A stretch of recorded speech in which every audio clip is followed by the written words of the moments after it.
Hi, my YouTube family. Welcome back to Crime Whisper, where the shadows speak and justice whispers through the night.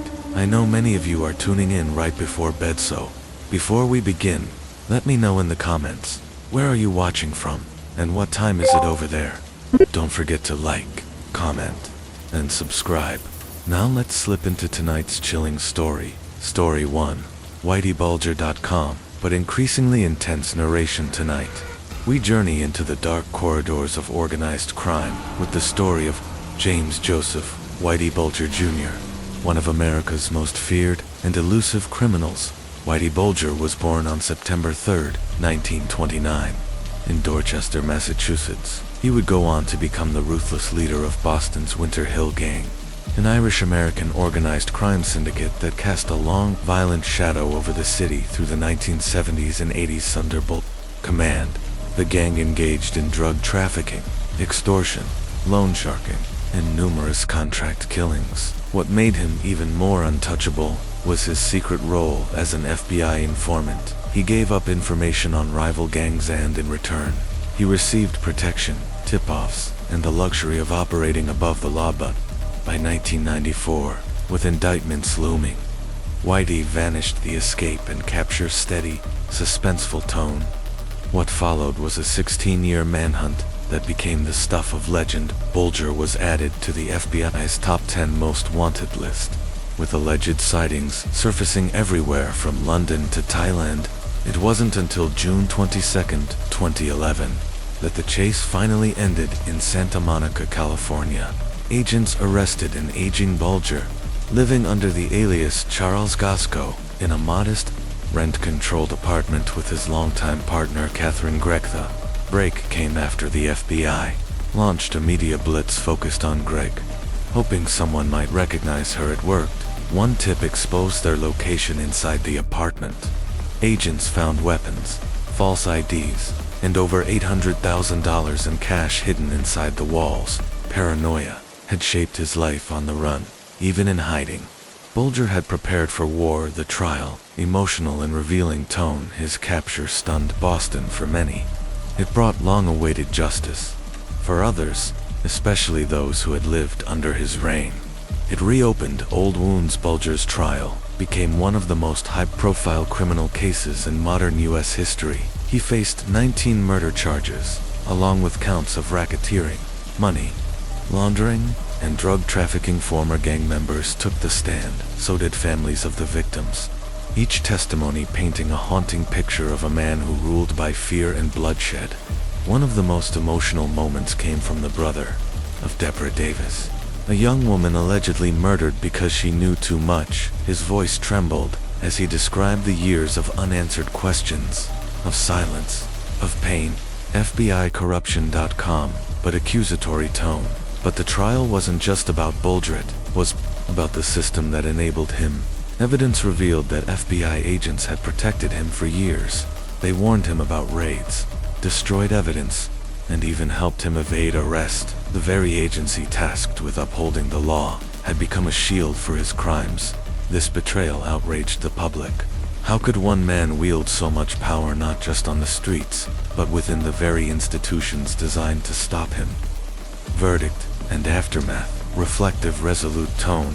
Eventually, the jury found Bulger guilty on 31 counts, including 11 murders. The judge handed him 2 life sentences, plus 5 years, condemning him as a cunning, depraved criminal who inflicted immeasurable pain. Still, even in court, Bulger remained defiant, refusing to testify, mocking witnesses, and denying he was ever an informant. In 2018, at the age of 89, Whitey Bulger was transferred to USP Hazleton, a high-security prison in West Virginia. Less than 24 hours later, he was brutally beaten to death by fellow inmates, one of whom was allegedly a mafia hitman with ties to organized crime. It was a savage end for a man who had lived by violence. To some, it was justice. To others, it was just the final twist in a life marked by corruption, betrayal, and bloodshed. Mid-story.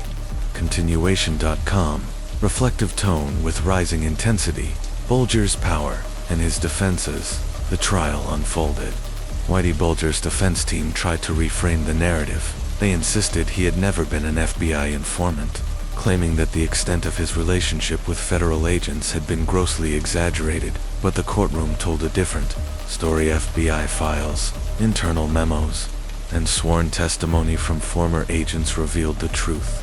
Bulger had used the FBI like a tool in his criminal empire, manipulating law enforcement to eliminate rivals, evade arrest, and strengthen his grip on Boston's underworld. The evidence against him was devastating. After witness described his acts of cold-blooded violence, one former associate recounted how Bulger had strangled a man with his bare hands. Another told of being forced to dig graves for his victims. Each testimony was a brutal reminder of the world Bulger had ruled with fear and forced trial impact, public reaction, and emotional stakes. The trial captivated the nation in Boston, especially. It was personnel courtroom sketches of the aging gangster landed on front pages, TV stations, delivered daily updates, and in living rooms across Massachusetts.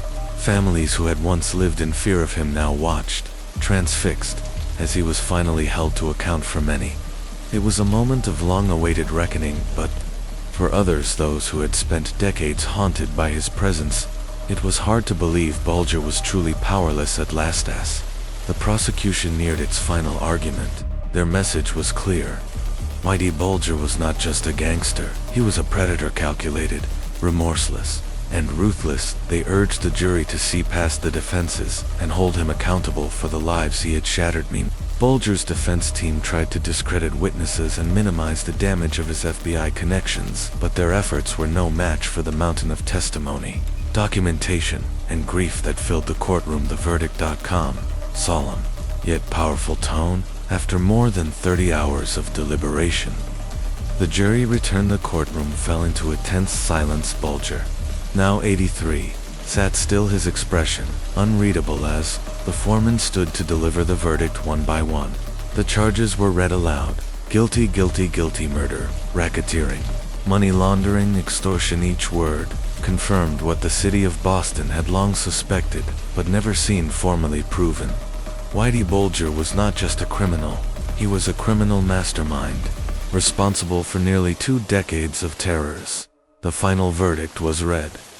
Emotions rippled through the room. Families of his victims, many who had waited a lifetime for this moment, wept softly. Some clung to each other, overcome with grief and relief. Others sat frozen in disbelief, trying to absorb the weight of what had just happened.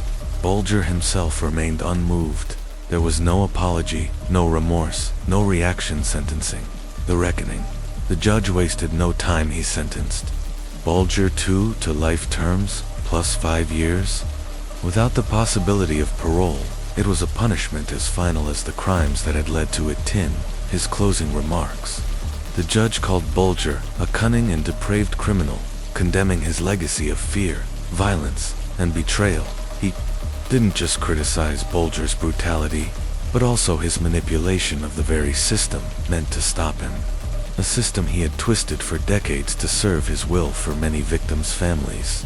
The sentencing brought a sliver of closure. Patricia Donahue, whose husband Michael was gunned down by Bulger's men in 1982, spoke through tears outside the courthouse. For 30 years, we lived in fear, wondering if justice would ever come today. We finally got what we needed. He's going away forever. But not everyone felt satisfied. Many believed the FBI had never been fully held accountable for enabling Bulger's reign, his covert relationship with corrupt agents, those who tipped him off to investigations and helped him take down rivals. Remained a deep wound. Though a few agents had been prosecuted, the full truth of that corruption, for many, remained buried. The end of Whitey Bulger. Dark, poetic tone. After sentencing, Bulger was sent to the U.S. Penitentiary in Coleman, Florida. Even in prison, his name carried weight to some inmates. He was a legend, a gangster who defied the law for decades to others. He was a traitor and informant who sold out his own kind.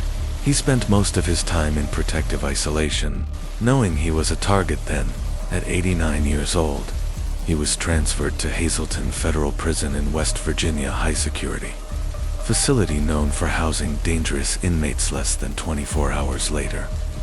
On the morning of October 30th, 2018, Whitey Bulger was found dead in his cell. He had been brutally beaten, his face unrecognizable, his body lying in a pool of blood. Prison officials described the attack as swift and vicious, carried out with the same kind of cold precision Bulger himself had once used the suspected killers, inmates with ties to organized crime, one of whom was said to have a personal hatred for informants. It was a savage, almost cinematic ending, but for those who had lost loved ones to Bulger's crimes. It was not justice, it was merely closure, final reflection, quiet, thoughtful, haunting tone, even in death. Whitey Bulger remained a symbol of corruption, violence, and the dangers of unchecked power. His story is one of betrayal, not just of friends and rivals, but of the law itself for law enforcement. It's a sobering lesson in how easily lines can blur for the victims' families. It's a scar that may never fully heal, and for the city of Boston, he remains a ghosted dark legend that once loomed over every alley, every deal, every silence. Bulger may be gone, but his legacy lingers in every whispered name, every buried truth, every courtroom still seeking justice. Story to Pedro Rodriguez Filho, the killer who killed Killer's Hour.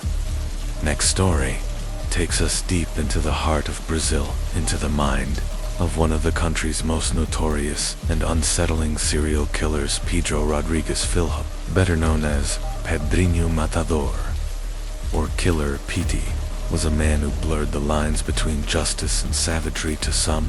He was a vigilante to most. He was a cold-blooded killer born on July 17, 1954, in Santa Rita do Sapucaí, Minas. Pedro's childhood was steeped in violence. His father was abusive, and from an early age, Pedro learned that brutality was a language, a tool of control. First kill, dark turning point. His descent into murder began early. At just 14 years old, he committed his first killing, murdering the vice mayor of his town, a man he believed had wrongfully fired his father from a school security job. That moment would ignite a decades-long killing spree, a vigilante's reign. Chilling tone throughout the 1970s, Rodriguez carved a bloody path through Brazil's criminal underworld. He claimed to be targeting only those he considered evil: drug dealers, gang members, and anyone he believed had committed wrongdoing to some. He appeared to be a vigilante, Brazil's twisted answer to a real-life Punisher. But his methods were far from righteous. His murders were brutal, impulsive, and frequent. He wasn't delivering justice. He was fulfilling a deeply personal and dangerous sense of vengeance. By the time he was 19, authorities finally caught up with him. He was arrested in 1973, charged with multiple homicides, but prison did not stop Pedro Rodriguez Filho. Violence behind bars, disturbing yet factual tone. In fact, prison became his hunting ground. While incarcerated, Rodriguez continued to kill, claiming to target only irredeemable inmates. Reports suggest he murdered at least 40 fellow prisoners behind bars. The numbers were staggering, but despite the shocking body count, Brazil's penal code at the time imposed a maximum sentence of just 30 years. No matter how many lives were taken. So, in 2007, after serving his full term, Pedro Rodriguez Filho walked free. Freedom and doubt, suspenseful, questioning tone. His release sent shockwaves across Brazil. How could a man responsible for dozens, possibly hundreds of murders, both inside and outside prison walls, be allowed to re-enter society? Public fear swelled. Legal experts and victims' families protested, but under the law, there was nothing anyone could do. Initially, Rodriguez kept a low profile. He retreated to the countryside, claimed to have found God, and even gave interviews. He presented himself as a reformed man, reflecting on his past with an eerie calm, but many were unconvinced. Could a man who had once laughed while describing murder ever truly be changed? 2011 rearrest, inevitable fall. In 2011, the illusion shattered. Rodriguez was arrested again, this time on charges of inciting a riot and depriving someone of their liberty, though not as gruesome as his past crimes. The new charges reignited a national debate. Had he ever truly changed?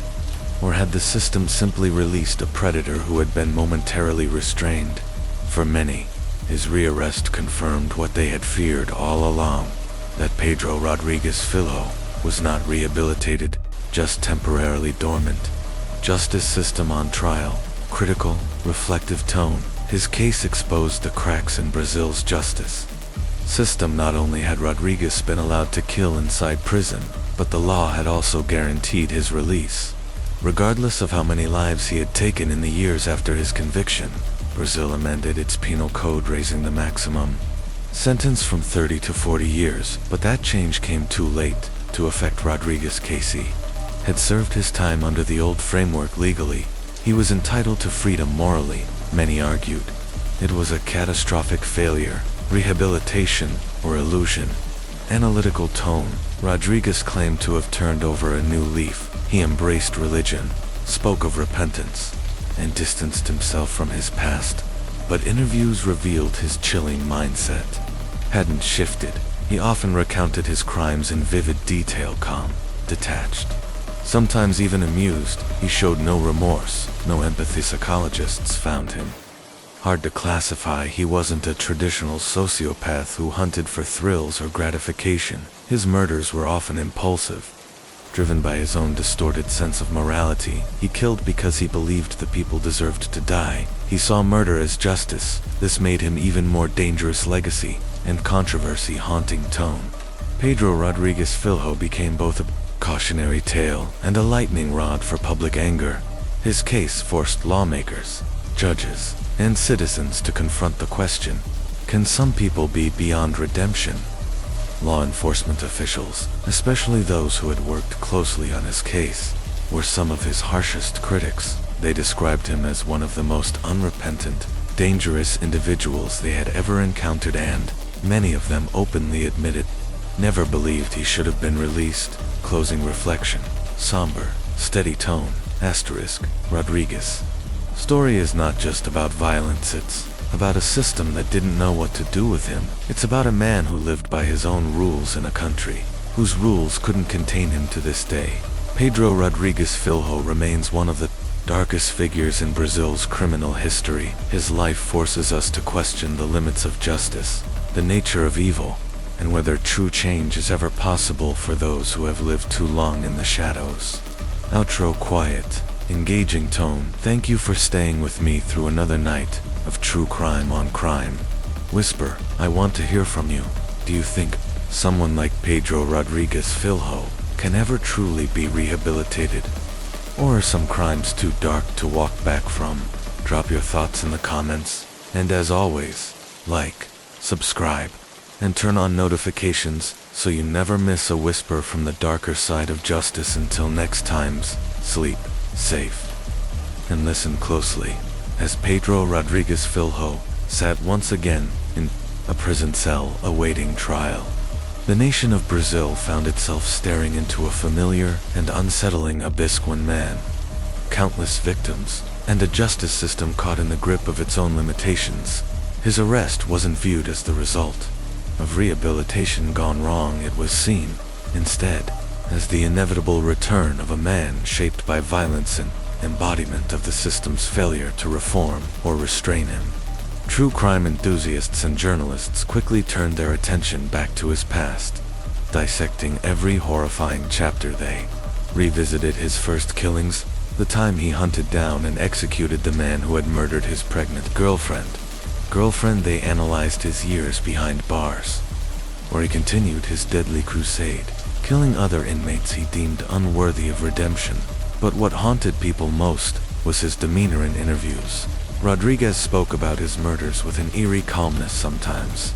He even laughed when asked why he kept killing behind bars. His answer was chillingly simple. They were bad people. They deserved to die. It was this belief that he wasn't just a killer, but a self-appointed executioner that made him so terrifying. He didn't see his actions as crimes. He saw them as justice.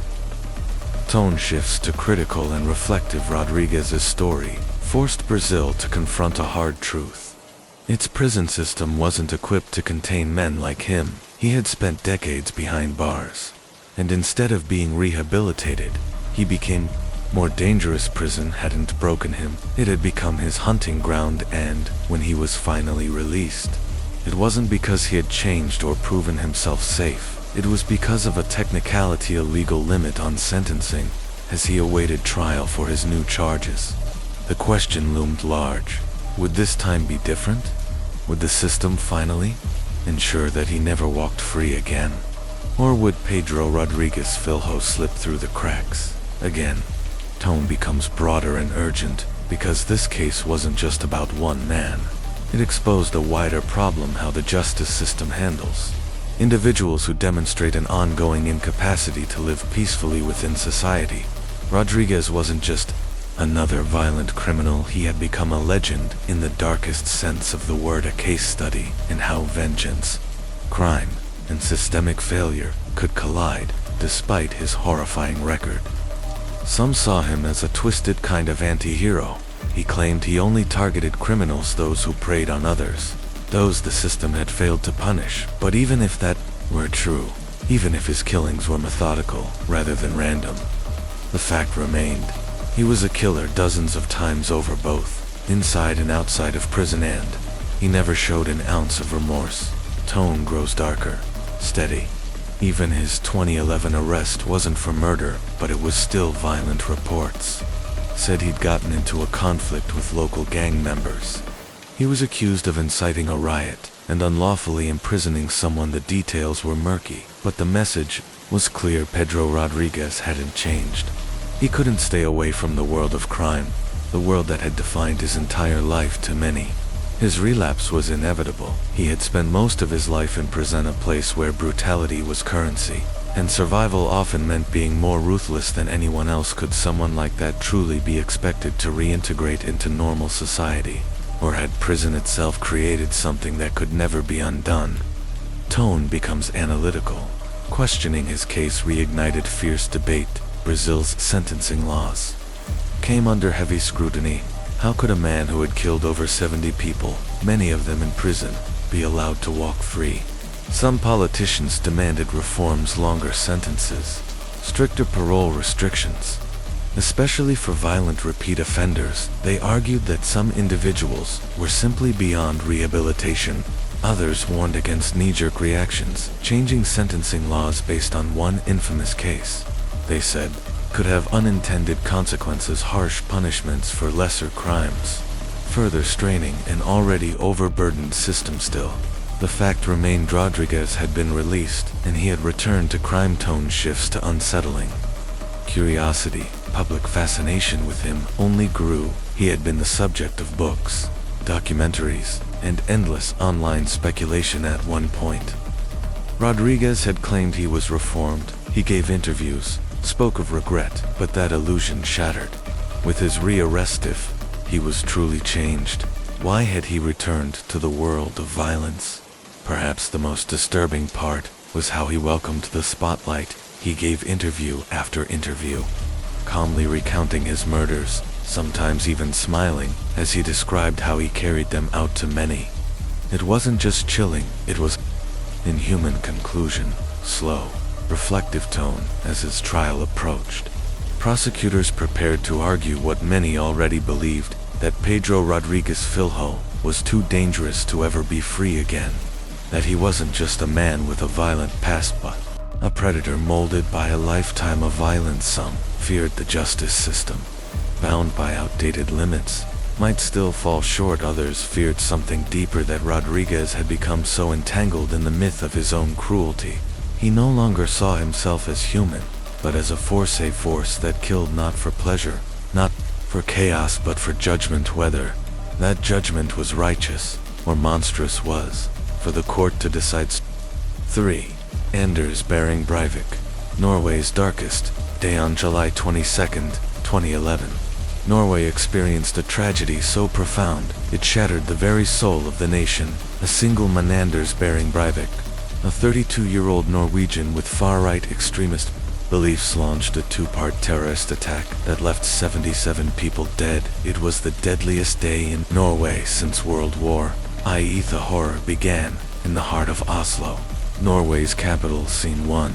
Oslo bombing, rising tension. Fast-paced narration. At 3:25 p.m. a thunderous explosion ripped through the Regjering Skavartha executive government. Quarter Breivik had parked a van loaded with a homemade fertilizer bomb, weighing nearly 950 kilograms, right outside the office of then Prime Minister Jens Stoltenberg. The blast was devastating. 8 people were killed instantly, more than 200 injured, and 12 sustained life-threatening wounds. Government buildings were shredded by the shockwave. Glass rained down, smoke choked the streets, sirens howled through the chaos as emergency services rushed to contain the carnage. Fear took over. Initial suspicions pointed toward international terrorism. The scope of destruction was too massive, too coordinated, too deliberate. The government locked down. Oslo police flooded the streets, but no one yet realized that worst was still to come. Scene 2. Utøya Island Massacre.com tone, building dread, while Oslo reeled. Breivik had already moved on to the second phase of his plan, wearing a police uniform. He drove 40 kilometers northwest to Utøya Island, where the Workers' Youth League, a branch of the ruling Labour Party, was hosting its annual summer camp. It was a space for learning, leadership, and idealism, filled with teenagers and young adults. Many of them politically engaged and eager to make a difference. At the ferry dock, Breivik posed as a security officer, conducting a routine check in response to the Oslo bombing. He convinced camp staff to escort him to the island, and they didn't knowingly delivering a wolf to the heart of their sanctuary. Scene 3. The massacre, grim, slow-paced tone with gravity. Once ashore, Breivik pulled out a Ruger Mini 14 semi-automatic rifle and a Glock pistol and began to shoot. The first victims fell almost instantly. Panic erupted. Screams echoed across the trees and open fields as campers scattered in every direction. Some hid in tents, others ran toward the frigid waters, desperate to escape. But Breivik was methodical, calm, merciless. Unhurried survivors would later recall how he taunted his victims, calling out to them with a false sense of safety, then shooting them the moment they revealed themselves. It lasted for over an hour. 2 emergency services poured in, but confusion and logistical challenges slowed the response. The island's remote location and the overwhelming shock from the Oslo bombing made coordination nearly impossible, and so Breivik walked freely, hunting children, executing teenagers, and turning the peaceful island into a killing field. Some swam for their lives, others hid under rocks, in bathrooms, beneath bush, holding their breath as the footsteps of death passed inches away. Scene 4. The arrest. Cold, eerie calm. When Norway's Delta Force, its elite counter-terrorism unit, finally arrived, they expected resistance. Instead, Breivik surrendered without a fight. He was eerily calm, as though he had completed a mission. The nightmare was over, but the scars had only just begun to form. Scene 5. The aftermath. Emotional, compassionate narration as news of the massacre spread. Norway stood in stunned silence. Parents who had sent their children to a summer camp of hope now clutched their phones in terror, desperately dialing numbers that no longer rang. Some survivors emerged shaking and bloodied. Others were pulled from the waters, hypothermic, sobbing, some barely clinging to life. The island looked like a war zone. Rescue boats crisscrossed the lake.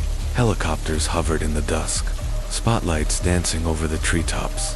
Paramedics worked through the night, tending to both physical wounds and psychological ones. Too deep to seeing Oslo.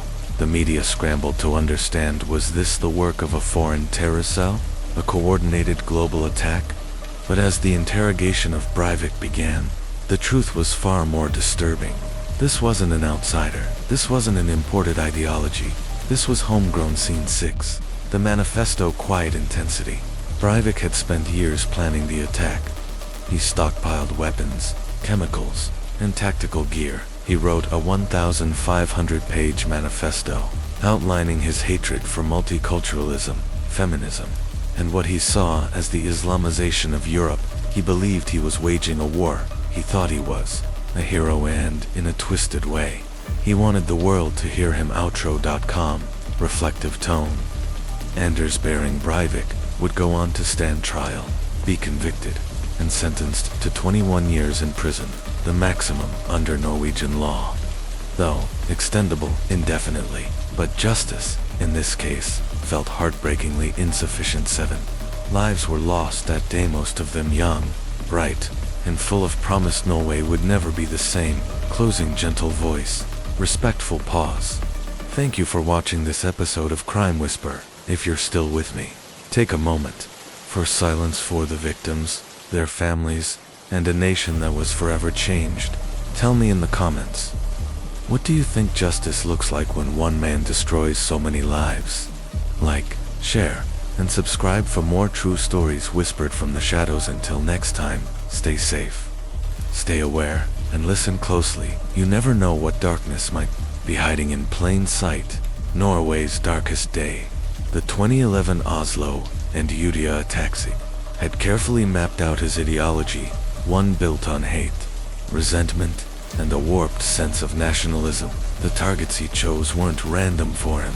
The government quarter in Oslo and the youth camp on Utøya Island were symbolic. They represented everything he loathed, a multicultural, liberal Norway that he believed had betrayed its national identity.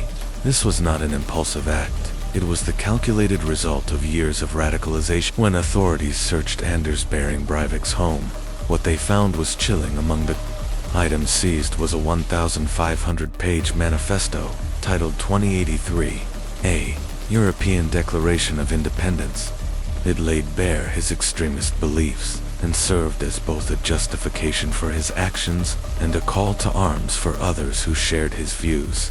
Breivik saw himself as a self-appointed crusader, waging war against what he called the Islamization of Europe.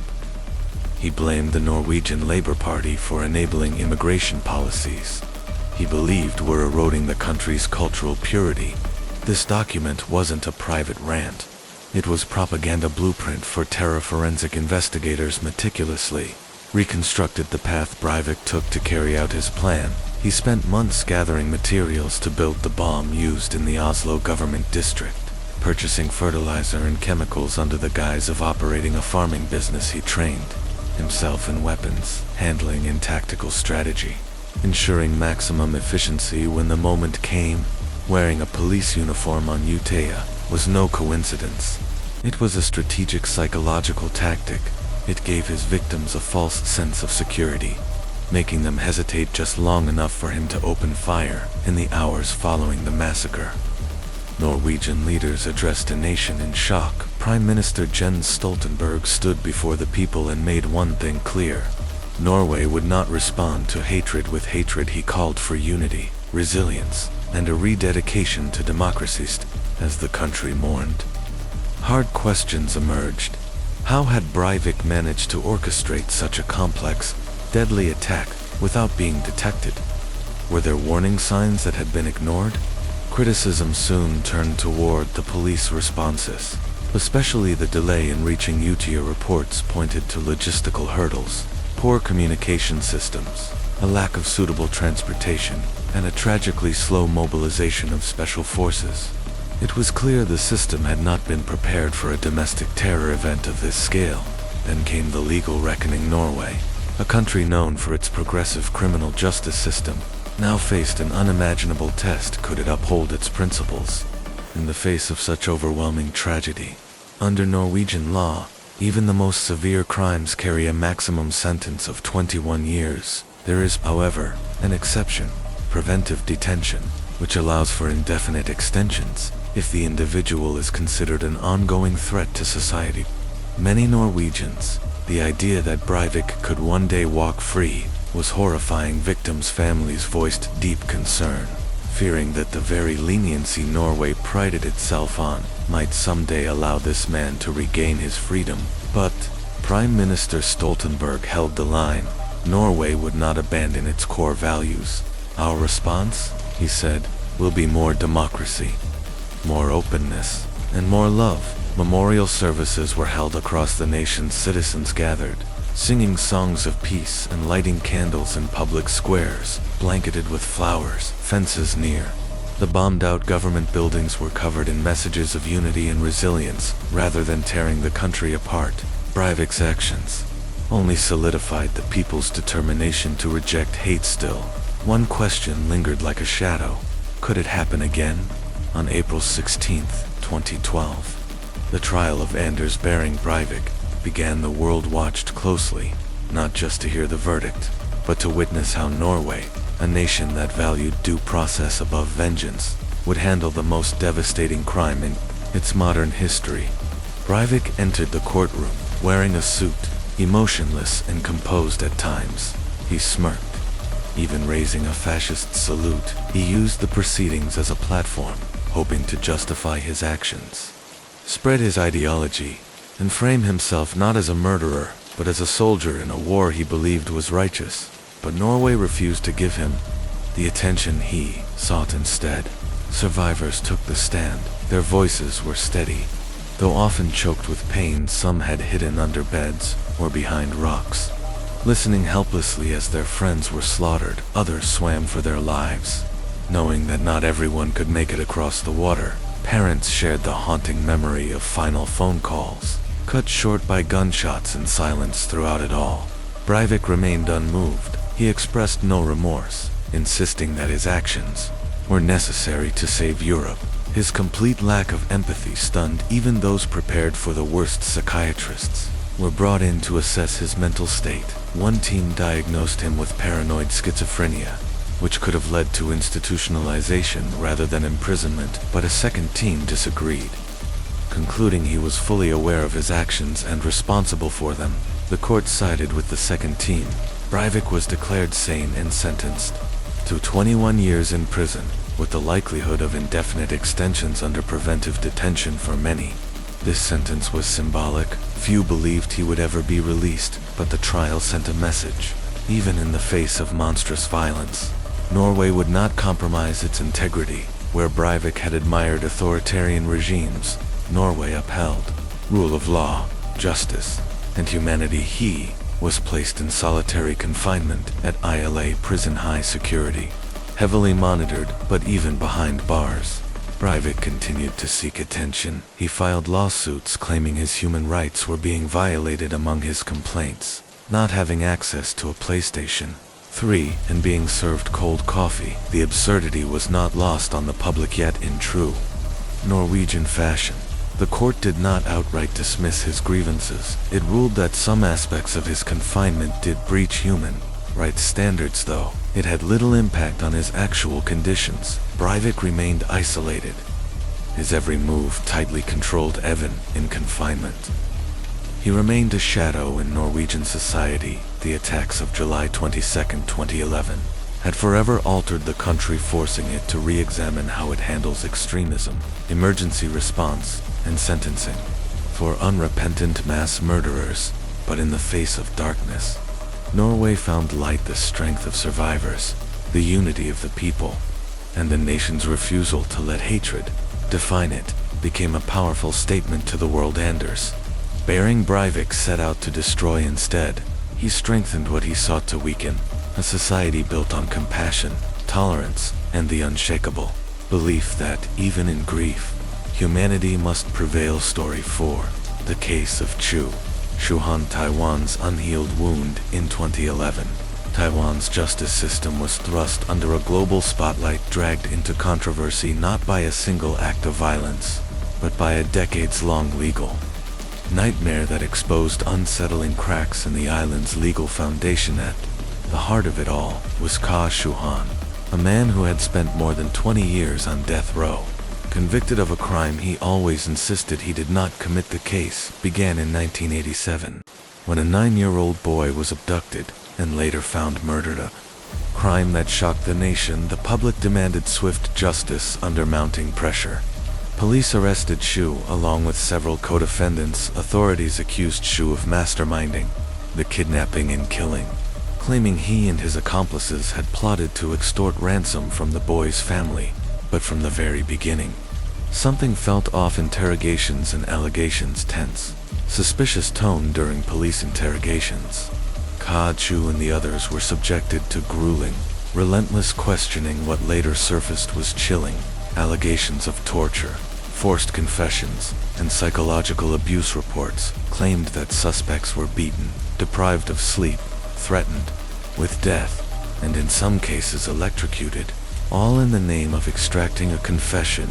Witnesses later recanted. Yet, despite these glaring red flags, the so-called confessions were accepted as evidence and they became the cornerstone of the prosecution's case. CHU was convicted and sentenced to death.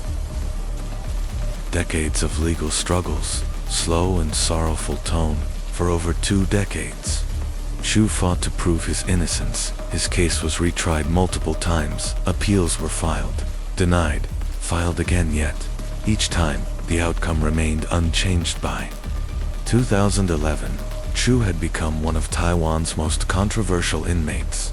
His name synonymous with legal injustice. International human rights groups, including Amnesty International, began calling on Taiwan to halt his execution. They argued that CHU's case highlighted a deeper, systemic flaw in Taiwan's legal process, one that, if left unaddressed, could result in irreversible miscarriages of justice. Evidence re-examined. Calm but concerned tone. New forensic reviews cast doubt on the evidence once considered ironclad. The original forensic analysis used to link Kachu to the crime through hair and fiber samples was found to be deeply flawed and based on outdated scientific methods.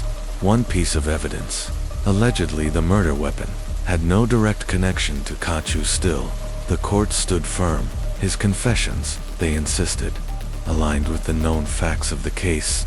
Never mind that those facts were likely spoon-fed to suspects under duress. CH's defense team pointed out the glaring circular logic. The confessions only matched the details already presumed true by the police. Inconsistencies were either ignored or brushed aside. The psychological toll, somber, reflective tone. Chu spent those years in solitary confinement. Facing the constant threat of execution, he watched as the world debated his fate. Human rights advocates rallying on his behalf.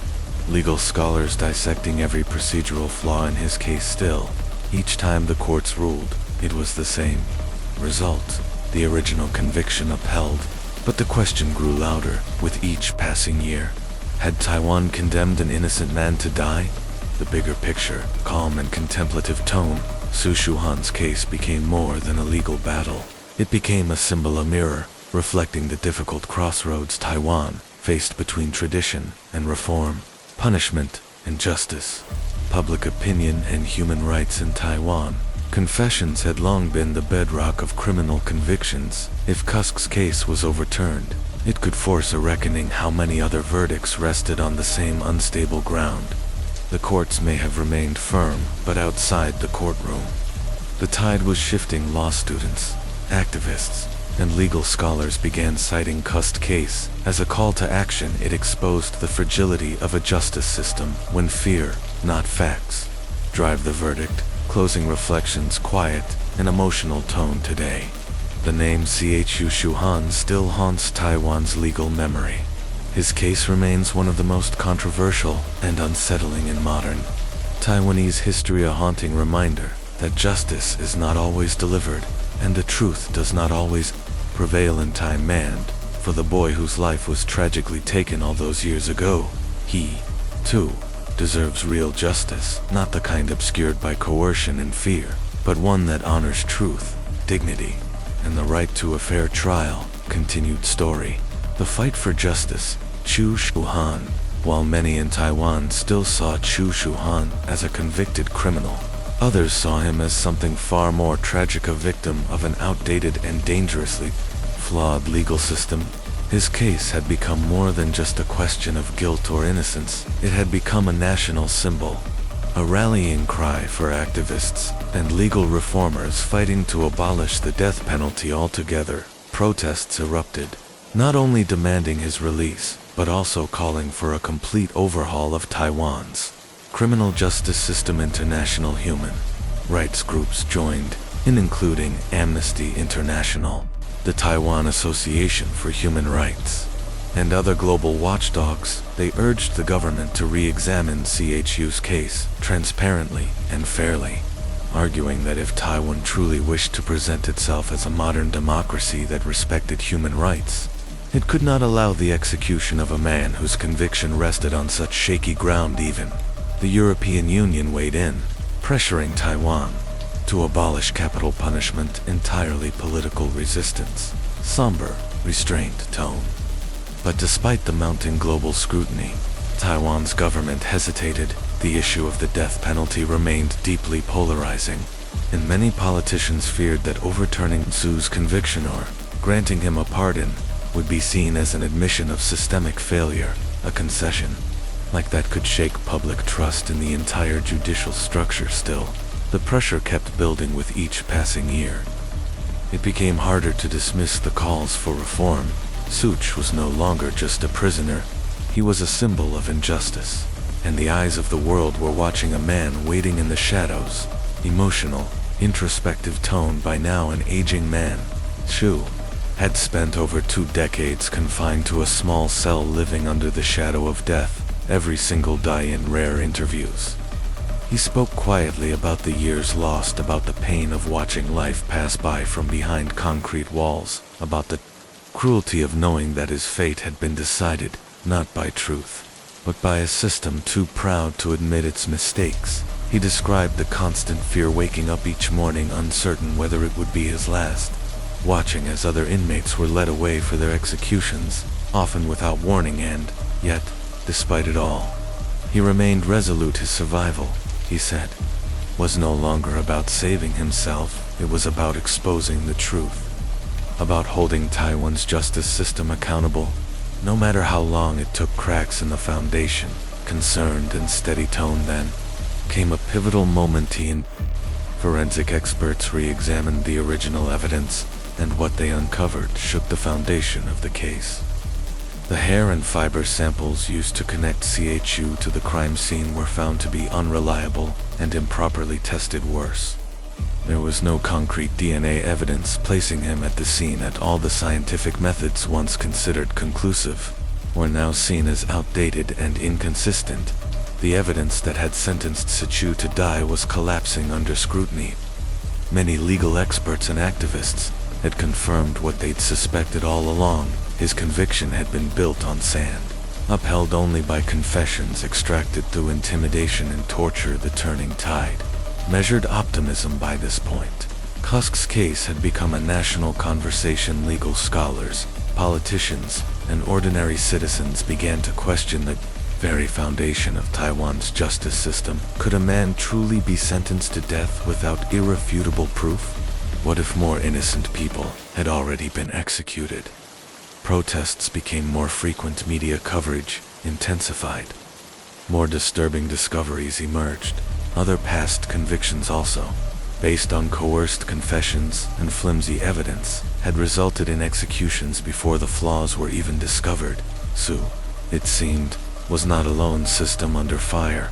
Urgent and tense tone. Despite the overwhelming public concern, Taiwan's courts remained reluctant to act. Some judges argued that the legal process had already been exhausted. Others feared that overturning QS conviction would open the floodgates for similar appeals, threatening the credibility of the entire judiciary. Still, international pressure continued to mount. By late 2011, the momentum was undeniable. The government, now facing global scrutiny, announced a formal review of Kusk's case. It wasn't yet an exoneration, but it was the first time officials openly acknowledged that something may have gone very, very wrong.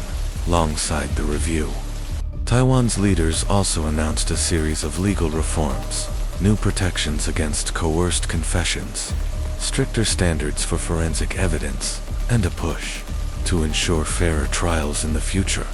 For many, the changes came too late, but for Chu, they signaled that perhaps justice hadn't completely given up on him yet, dragging on resilience and hope still. His legal fight was far from over. Bureaucratic delays, slow-moving courts, and political caution continued to stall the final decision, but the tide was turning. More politicians and legal experts were stepping forward, openly demanding his release by the end of the year. What once seemed impossible was now within reach. Chu's case had forced Taiwan to look inward, to question its values, its policies, and the price of upholding a flawed system. Would they have the courage to right a historic wrong? The nation stood at a crossroads and the world was still. Watching Story 5, The Betrayal Beneath the Surface. The murder of Selling Sitahan Swin, a 36-year-old woman, was always known as quiet, reserved, and emotionally guarded even to those closest to her on the surface. She led a seemingly stable life. She worked diligently, nurtured friendships, and even explored entrepreneurial ventures. But beneath that calm exterior, something far darker was simmering. In 2011, Singapore was rocked by a chilling crime that tore through the illusion of normalcy. Suin had murdered her longtime friend and former lover, Selling Sito. What once appeared to be an enduring friendship built on trust had unraveled into a fatal tragedy, revealing deep emotional fractures and buried resentment there. The story began in 1995 at Ingyan Polytechnic. The two young women forged an instant and deep connection, bonding over shared interests and long, intimate conversations that stretched late into the night. Over the years, their friendship evolved into something more. In 2010, they briefly entered a romantic relationship, which ended amicably, or so it seemed. Even after the romance faded, they chose to remain close, eventually moving in together at a condominium along Singapore's west coast. Both women were driven and ambitious. In 2009, they opened a cafe together, a venture that was short-lived due to other commitments, but it reflected their shared dreams. Selling was known for her vibrant energy and tireless work ethic, particularly in her role as a successful property agent. Anne, more reserved, rarely discussed her personal struggles, though she worked just as hard in her own field. Yet behind their carefully maintained image of closeness, something was changing. By late 2010 and into 2011, tensions between the two women were beginning to show. Friends of Selin later said she had been preparing to move out. Sensing that their friendship had become strained, there were whispers of unresolved feelings, financial disagreements from their failed cafe venture, and even jealousy. Though Selling had reassured those around her that she could handle the situation, no one could have foreseen just how dangerously fractured things had become. In the days leading up to the murder, Anne's behavior changed noticeably. She withdrew socially, spoke less, and appeared increasingly tense. On the night of the murder, an argument erupted inside their shared home, one that escalated violently. Neighbors later reported hearing muffled sounds of struggle, furniture being knocked over, and raised voices. No one thought much of it at the time, but when police arrived, the full horror of what had occurred was revealed. Selling Sito was found lifeless, her body bearing signs of a brutal attack, and Suin, her hands stained with blood, sat in a daze on the floor. She made no attempt to flee. The expression on her face was blank, hollow, as if the reality of what she had done had only just registered. The investigation painted a disturbing picture. While Anne had never displayed outward aggression before, those close to her revealed a different side of the relationship, one filled with emotional tension, long silences, and passive-aggressive exchanges. Selling, they said, had often felt stifled, even controlled. Their past business dealings had also left a trail of financial resentment. Although their cafe had shut down, issues lingered, disputes over money, unresolved debts, and questions about who had contributed more. While Selling had gone on to build a thriving real estate career, Anne seemed to struggle, growing more isolated and bitter. On the night of the murder, CCTV footage showed Selling entering the condo at 9:30 p.m. Less than an hour later, neighbors heard the commotion. Forensic evidence suggested a prolonged, violent struggle. Selling had fought back, evident from the defensive wounds on her hands and arms, but she was eventually overpowered. Police found blood throughout the apartment, indicating the fight had moved across multiple rooms after the killing, and appeared to regain a chilling level of composure. A knife used in the attack had been washed and placed back in a drawer, Bloodied clothes were hastily tossed into a laundry basket. These deliberate actions raised a haunting question. Had Anne planned this all along? Or was she simply acting on instinct, desperate to reclaim control in the aftermath? When questioned by police, her responses were eerily flat. She admitted to the killing but struggled to explain why she spoke of being overwhelmed, of something inside her breaking. Psychologists later described her as emotionally dissociated, perhaps the product of years of bottled-up feelings exploding in one irreversible act. As the courtroom proceedings began, Anne Suen sat motionless in the defendant's chair, her face unreadable. Prosecutors argued that while the killing may have stemmed from an argument, Anne's post-murder behavior suggested an element of premeditation. The defense leaned heavily on her mental state, arguing that she had snapped after years of emotional build-up. The tragedy of selling Sito's murder was not just in her violent end, but in the haunting unraveling of a friendship that once seemed unbreakable. What began as a deep connection between two women ultimately turned toxic, marked by unresolved emotions, suppressed anger, and devastating consequences. And, as an awaited sentencing, the nation grappled with the unanswerable. How did love, friendship, and ambition disintegrate into a crime that stunned Singapore? Both fascination and horror. The trial of Insuant captivated the nation with both fascination and horror. A woman once described as unremarkable, quiet, reserved, easily overlooked, was now infamous for the brutal killing of her closest friend. The courtroom fell silent as the prosecution began laying out their case in meticulous detail. They painted Anne as a woman consumed by jealousy, gripped by resentment, and haunted by an overwhelming fear of abandonment. Their narrative centered on the deterioration of her relationship with selling Sito, highlighting financial disputes, increasing emotional distance, and Anne's inability to let go of the one person who had been her anchor for over a decade. Witnesses were called to testify about Selling's plans to move out, and Anne's visceral reaction to the idea. The prosecution argued that Anne had a pattern of suppressing her emotions until they erupted in destructive ways. Evidence from the crime scene told its own grim story. Photographs of bloodstains, overturned furniture, and the defensive wounds on Selling's body. This, the prosecution said, was not a spontaneous crime of passion. It was deliberate, perhaps not meticulously planned, but certainly premeditated in its emotional build-up. They pointed to how Anne had wiped the knife clean, changed her clothes, and sat calmly in the aftermath. These were the actions, they said, of someone who understood, at least in part, gravity of what she had done. But the defense offered a strikingly different portrait. They described Anne as a woman struggling with deep psychological trauma, emotionally dependent on Selling to a destabilizing degree.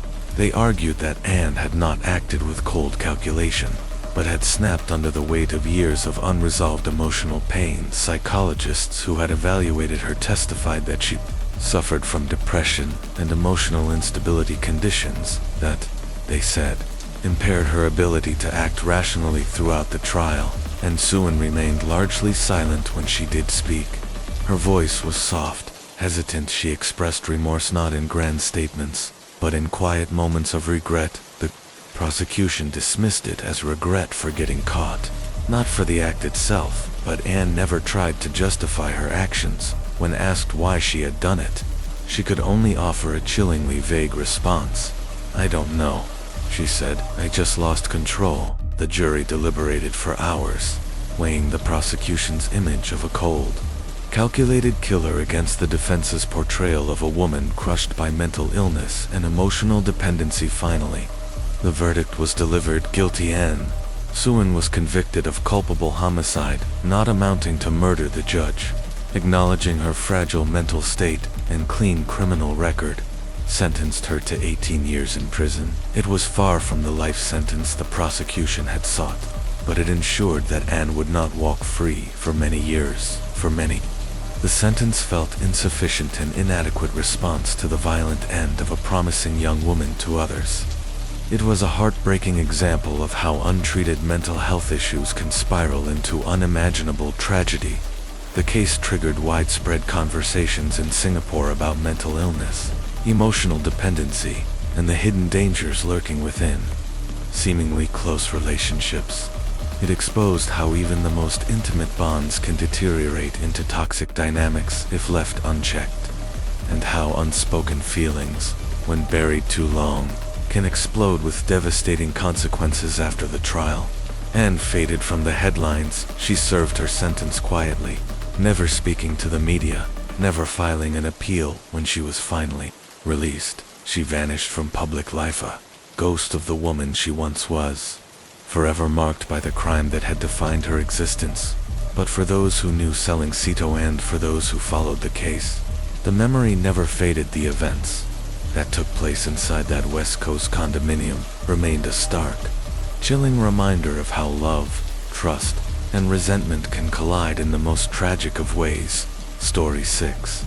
A second chance that should never have been the murder of Agnes Marinat. Just 17 years old, Matthew Molina appeared to be a quiet, intelligent student at College Session, but behind his calm demeanor lay a dark and violent past. Few knew the truth. In 2010, just a year earlier, he had been convicted of sexually assaulting a young girl due to his age. Authorities offered him a second chance. It was a chance that would prove fatal despite his past. Matthew was allowed to continue his education at a prestigious private boarding school in France. The institution, known for its progressive philosophy, had welcomed students from all walks of life to his teachers. Matthew seemed introverted but well-mannered.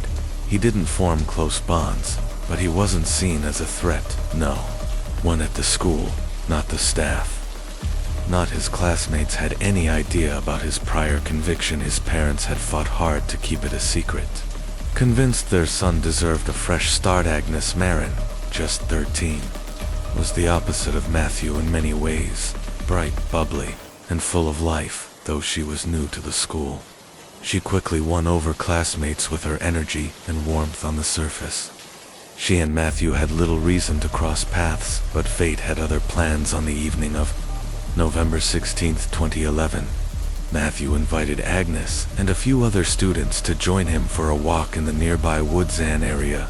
Students often visited during free hours. It was a common activity, nothing suspicious, but as the group wandered through the trees, Matthew convinced Agnes to stay behind with him. The others returned to campus without suspecting anything was wrong. It would be the last time anyone saw Agnes alive when she failed to return that night. Alarm bells went off almost immediately. Friends notified teachers. A frantic search began the next morning. Police were called in, and the hunt for Agnes intensified. Attention quickly turned to Matthew. He had been the last to see her, and his answers during questioning were evasive, riddled with inconsistencies pressed by investigators. Matthew finally cracked. He led police to a secluded clearing deep in the woods beneath a pile of leaves and branches. They found Agnes's lifeless body. She had been raped and brutally murdered. The scene was harrowing. Her injuries and the effort taken to conceal her body revealed a deeply disturbing level of violence. Matthew's confession shocked everyone. Teachers who had praised his intellect were horrified. Parents were outraged, and the public demanded answers. Why had a known sex offender been placed in an elite school without proper oversight? Authorities faced immediate criticism. Their decision to shield Matthew's record in the name of rehabilitation had placed every student around him at risk, and it had cost Agnes Marin her life in court. Matthew showed no remorse. Psychiatrists described him as cold, manipulative, and emotionally detached. The second chance he'd been given had been squandered in the most horrific way imaginable. He was sentenced to life imprisonment, but the sentence did little to ease the grief of Agnes's family or the anger that reverberated across France. Her murder sparked national outrage and a sweeping reevaluation of how juvenile offenders are reintegrated into society. For many, the case became a grim lesson in the consequences of misplaced leniency. Marin was only 13. She had her entire life ahead of her. Dreams, friendships, hope, all of it was stolen in a single unthinkable act by someone who should never have been given the chance to do it again. The Agnes Marin case, a system that failed twice in a moment of panic. Matthew Molina tried to cover up what he had done, but the evidence against him was overwhelming: DNA samples, bloodstains, and, eventually, his own admission of guilt. What shocked investigators and enraged the public even more was what came next. Matthew had a prior conviction for sexual assault, a conviction that had been sealed hidden from the school where he was now studying. Revelations sparked national outrage across France. How could someone with such a past have been allowed to re-enter society with no oversight? How had a known offender slipped through the cracks and ended up at a school surrounded by unsuspecting peers? For many, the case was not just about the brutal murder of 13-year-old Agnes Marin. It was about the horrifying truth that this tragedy could have been prevented. As the case unfolded, it became chillingly clear this was not a crime of impulse. Matthew had deliberately lured Agnes into the woods that night. His previous offense had once been brushed off as a single, isolated mistake, a juvenile misstep, but it was not. It had been a warning that no one heeded now. A young girl was dead. The firestorm of public anger intensified as more details surfaced. Matthew's violent past had been concealed from the Collège Sevenol, a private, progressive boarding school nestled in the hills of Chambon-sur-Lignon. The administration claimed they had no idea about his criminal history, insisting they had accepted him based on glowing recommendations and the reassurances of his family. But that excuse wasn't enough. Not for the parents of other students, not for Agnes's grieving family, and certainly not for a country demanding answers. As investigators dug deeper, more disturbing truths emerged. Matthew hadn't just committed murder. He had planned it. Forensic analysis showed he brought a weapon with him that night. Evidence from his phone and computer painted a harrowing picture. He had spent days obsessing over violent fantasies, researching forensic techniques, and even watching videos on how to dispose of evidence. This wasn't a moment of madness. It was premeditation. After the murder, Matthew returned to the school alone. Several students recalled how quiet he seemed, how withdrawn. Some noticed scratches on his hands, wounds Agnes had likely inflicted while fighting for her life. When asked, he dismissed them as minor injuries. No one suspected the truth. By the time the truth did emerge, it was too late. In an attempt to manage the damage, the school issued a statement expressing deep regret, but their words felt hollow. There had been no safety protocols, no background checks. A known predator had been placed in a vulnerable environment, and no one had stopped it. The media descended on the case, unearthing every detail from Matthew's troubled upbringing to the systemic failures that allowed him to blend back into society. Unnoticed, the French justice system itself came under fire. Why wasn't Matthew under supervision? Why had his previous crime not triggered stricter monitoring? Why had he been allowed to walk free, unsupervised, around children? Some insisted juvenile offenders deserved a second chance. Others argued that certain crimes, especially those involving sexual violence, should permanently bar offenders from re-entering society without intense scrutiny. Even Matthew's family faced severe backlash. His parents had fought to keep his past sealed, hoping their son could move on. Now, they stood accused of enabling a killer. Interviews with relatives and neighbors painted conflicting portraits. Some described Matthew as a quiet, intelligent boy who struggled to regulate his emotions. Others said he was manipulative, someone who had learned to wear a mask of normalcy while harboring dark impulses. As the trial approached, Matthew remained largely silent, held in a juvenile detention center. He underwent psychological evaluations to determine whether he acted out of illness or with calculated intent. Some psychologists said he showed little remorse. Others described moments of breakdown in private, but whenever he was questioned directly, his answers chilled investigators. "I don't know," he reportedly told one investigator. "I just wanted to see what it felt like." Those words haunted everyone who heard them. They suggested not confusion or panic, but detachment, a disturbing lack of empathy. This wasn't a crime born of passion or desperation. It was, by all accounts, an experiment in cruelty. In the courtroom, Matthew Molina sat emotionless as the judge read the charges across the aisle. The Marin family sat, in silence, shattered, pale, and barely holding back tears. Agnes's mother clutched a photo of her daughter, her hands trembling as she prepared to speak. Matthew's parents sat behind their son, their faces etched with devastation, but few felt sympathy. They had shielded him from consequences once. Now, an innocent child was dead. The prosecution laid out their case with chilling precision. Matthew had lured Agnes into the forest under false pretenses. He raped her. He strangled her until she went limp. They showed photographs from the crime scene, blood on the leaves, Agnes's body half covered in dirt and branches. His DNA was found on her clothes. Her blood was found on his. The scratches on his hands matched the struggle she had put up in her final moments. His internet search history revealed a trail of morbid curiosity, even intent despite it all. Matthew showed no visible reaction. The defense tried to argue that he suffered from untreated psychological disorders.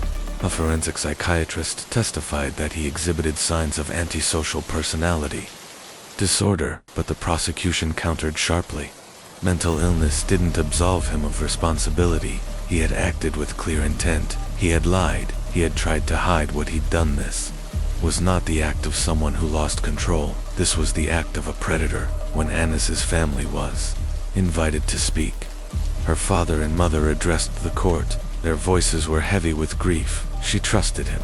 Her mother said, "We trusted the school. We trusted the system. We thought she was safe. And now, she's gone." The words lingered in the courtroom, raw, unanswerably. In the end, France was left with not just one tragedy but two: a justice system that failed to protect a young girl, and a second chance, given blindly, that ended in the loss of an innocent life. Story 6. A courtroom in mourning. The trial of Matthew Molina. An unbearable silence fell over the courtroom outside. Public outrage had already taken root. Demonstrators gathered at the courthouse steps, holding signs, chanting for justice, demanding stricter laws for juvenile offenders. The case of Matthew Molina had become more than a local tragedy, ignited a national debate. Should young criminals be given second chances? Or are there some crimes so heinous that age should offer no protection? Some believed Matthew had been failed by the very system meant to protect both him and his victim, Agnes. Others felt unwavering, arguing that the brutality of his actions marked him as a permanent danger to society. Regardless of his age, the trial spanned several tense weeks, but the outcome felt inevitable. After only a few hours of deliberation, the jury returned with a verdict: guilty of both rape and murder. The judge handed down the harshest sentence available under the law for someone his age: life in prison with the possibility of parole after 30 years. But for many, even that felt hollow. Agnes's life had ended at just 13 years old. Her future, her laughter, her potential all stolen in a moment of senseless violence. Matthew, despite being incarcerated, would still live, would still see decades stretch out before him. An opportunity denied to his victim. The case remained seared into public memory for years. It triggered real policy changes, especially in how schools and institutions handle background checks for students with prior criminal behavior. But for Agnes's grieving family, no law, no reform could ever bring back their daughter. In Luchcam and Sir Lignan, her memory lives. On a small, quiet memorial was built in her honor, a place for reflection, for grief, and for remembrance, a silent monument to a child lost too soon. Story 7. The shooting of Trayvon Martin. A nation divided. George Zimmerman was a 28-year-old resident of the Retreat at Twin Lakes, a gated community in Sanford, Florida. As the self-appointed coordinator of the Neighborhood Watch program, Zimmerman had made a habit of reporting what he believed to be suspicious activity to local police. On the night of February 26, 2012, Zimmerman sat in his vehicle when he noticed a teenage boy walking through the neighborhood. That boy was 17-year-old Trayvon Martin. He was visiting his father's fiancée and had just returned from a nearby convenience store, carrying a can of iced tea and a bag of Skittles. Zimmerman, armed with a legally registered handgun, called the non-emergency police line. He reported what he described as a suspicious individual. He noted the teenager was wearing a hoodie and appeared to be looking around slowly.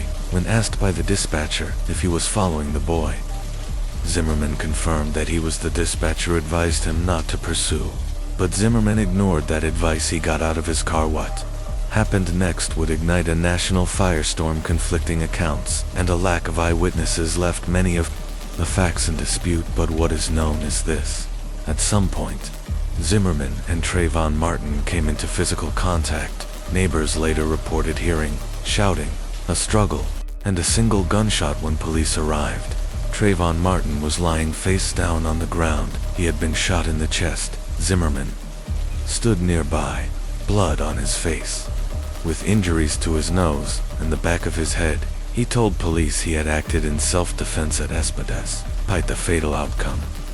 Zimmerman was not arrested that night, citing Florida's controversial stand your ground law, which allows individuals to use deadly force if they believe their life is in imminent danger. Law enforcement opted not to press charges. The decision outraged the public. Too many. Trayvon Martin had been profiled and killed because of his race. He was unarmed, walking home, wearing a hoodie. His family, supported by civil rights activists across the country, demanded justice, arguing that Zimmerman had racially profiled Trayvon, pursued him, and instigated the confrontation that led to his death. As the case made headlines, protests erupted nationwide. Justice for Trayvon became a rallying cry, echoed by public figures and community leaders. Even President Barack Obama weighed in, stating solemnly, "If I had a son, he'd look like Trayvon." In response to mounting pressure, Zimmerman was eventually charged with second-degree murder and manslaughter. His trial, which began in June 2013, captivated the nation and further polarized public opinion in court. Prosecutors painted Zimmerman as a vigilante and overzealous neighborhood watchman who ignored police instructions and chased down an unarmed teenager. They argued that Martin, simply walking home, had been confronted and killed without cause. Defense team countered with a claim of self-defense. They argued Martin attacked Zimmerman, first knocking him down and punching him. They pointed to Zimmerman's head injuries as evidence that his life was in danger under Florida's stand your ground law, they insisted. Zimmerman had every right to protect himself. A chilling 911 call became a focal point of the trial. In it, desperate cries for help were heard, followed by a single gunshot. The key question: whose voice was it? Trayvon's family said the screams were his. Zimmerman's defense claimed otherwise. The audio was inconclusive, and without forensic certainty, the jury had to rely on interpretation. Another pivotal witness was Rachel Gintel, a friend of Trayvon, who had been on the phone with him moments before the shooting. She testified that Martin told her he was being followed by a creepy-ass cracker, and that he was scared. Her credibility, however, was ruthlessly attacked by the defense, citing inconsistencies and communication challenges. The trial turned deeply divisive. The defense sought to portray Trayvon as a potential aggressor, pointing to marijuana in his system and past incidents at school. The prosecution countered that such claims were irrelevant and served only to distract from the fact that Trayvon was unarmed and not looking for trouble. As the weeks unfolded, it became clear that this was more than just a criminal trial. It was a national reckoning. It forced Americans to confront uncomfortable questions about race, gun laws, and what justice looks like in a divided society. Activists across the country took to the streets, many wearing hoodies, in solidarity. Celebrities, politicians, and millions of everyday citizens voiced their anguish out of the tragedy. A movement began to take form, one that would become a defining voice in modern American history. Black Lives Matter. Though Zimmerman was eventually acquitted, the legacy of Trayvon Martin's death endures. It became a flashpoint in the ongoing struggle for racial justice in America, a haunting reminder that sometimes the deepest wounds aren't just personal, they're national. Justice and outrage. The trial that shook a nation. The legacy of Trayvon Martin. After weeks of emotional testimony and intense legal arguments, the nation waited with bated breath as the jury, a panel of 6 women, 5 of them white, delivered its verdict. In the case of George Zimmerman, the outcome sent shockwaves across the United States. Zimmerman was found not guilty of both second-degree murder and manslaughter in the killing of 17-year-old Trayvon Martin to many. The ruling was a devastating blow, stark reminder of what they saw as a deeply flawed justice system that once again failed to hold someone accountable for the death of an unarmed black teenager. Protests erupted in cities nationwide. Demonstrators marched with signs, raised their voices in anger and sorrow, and demanded change for others. The verdict represented what they believed to be a proper application of the law and the right to self-defense abate, no matter where one stood. It was clear this case had unearthed deep divisions in American society and race, justice, and what it means to feel safe in your own skin, though acquitted. George Zimmerman's life was forever changed. He would go on to live in the public eye, but not for reasons of redemption. Instead, he repeatedly found himself entangled in legal troubles and public controversies, arrests for domestic violence, aggressive outbursts, and perhaps most infamously, the controversial auctioning of the very gun used to kill Trayvon Martin. His actions continued to spark outrage, keeping the case in the headlines long after the trial ended. Meanwhile, Trayvon Martin's parents, Sabrina Fulton and Tracy Martin, chose a path rooted in purpose, turning unimaginable grief into a powerful mission. They founded the Trayvon Martin Foundation, dedicated to fighting gun violence and racial profiling. Sabrina Fulton emerged as a passionate voice for justice, speaking at conferences and rallies. Determined that no other family should endure the same pain, she often admitted that she never imagined her son's death would ignite a national movement.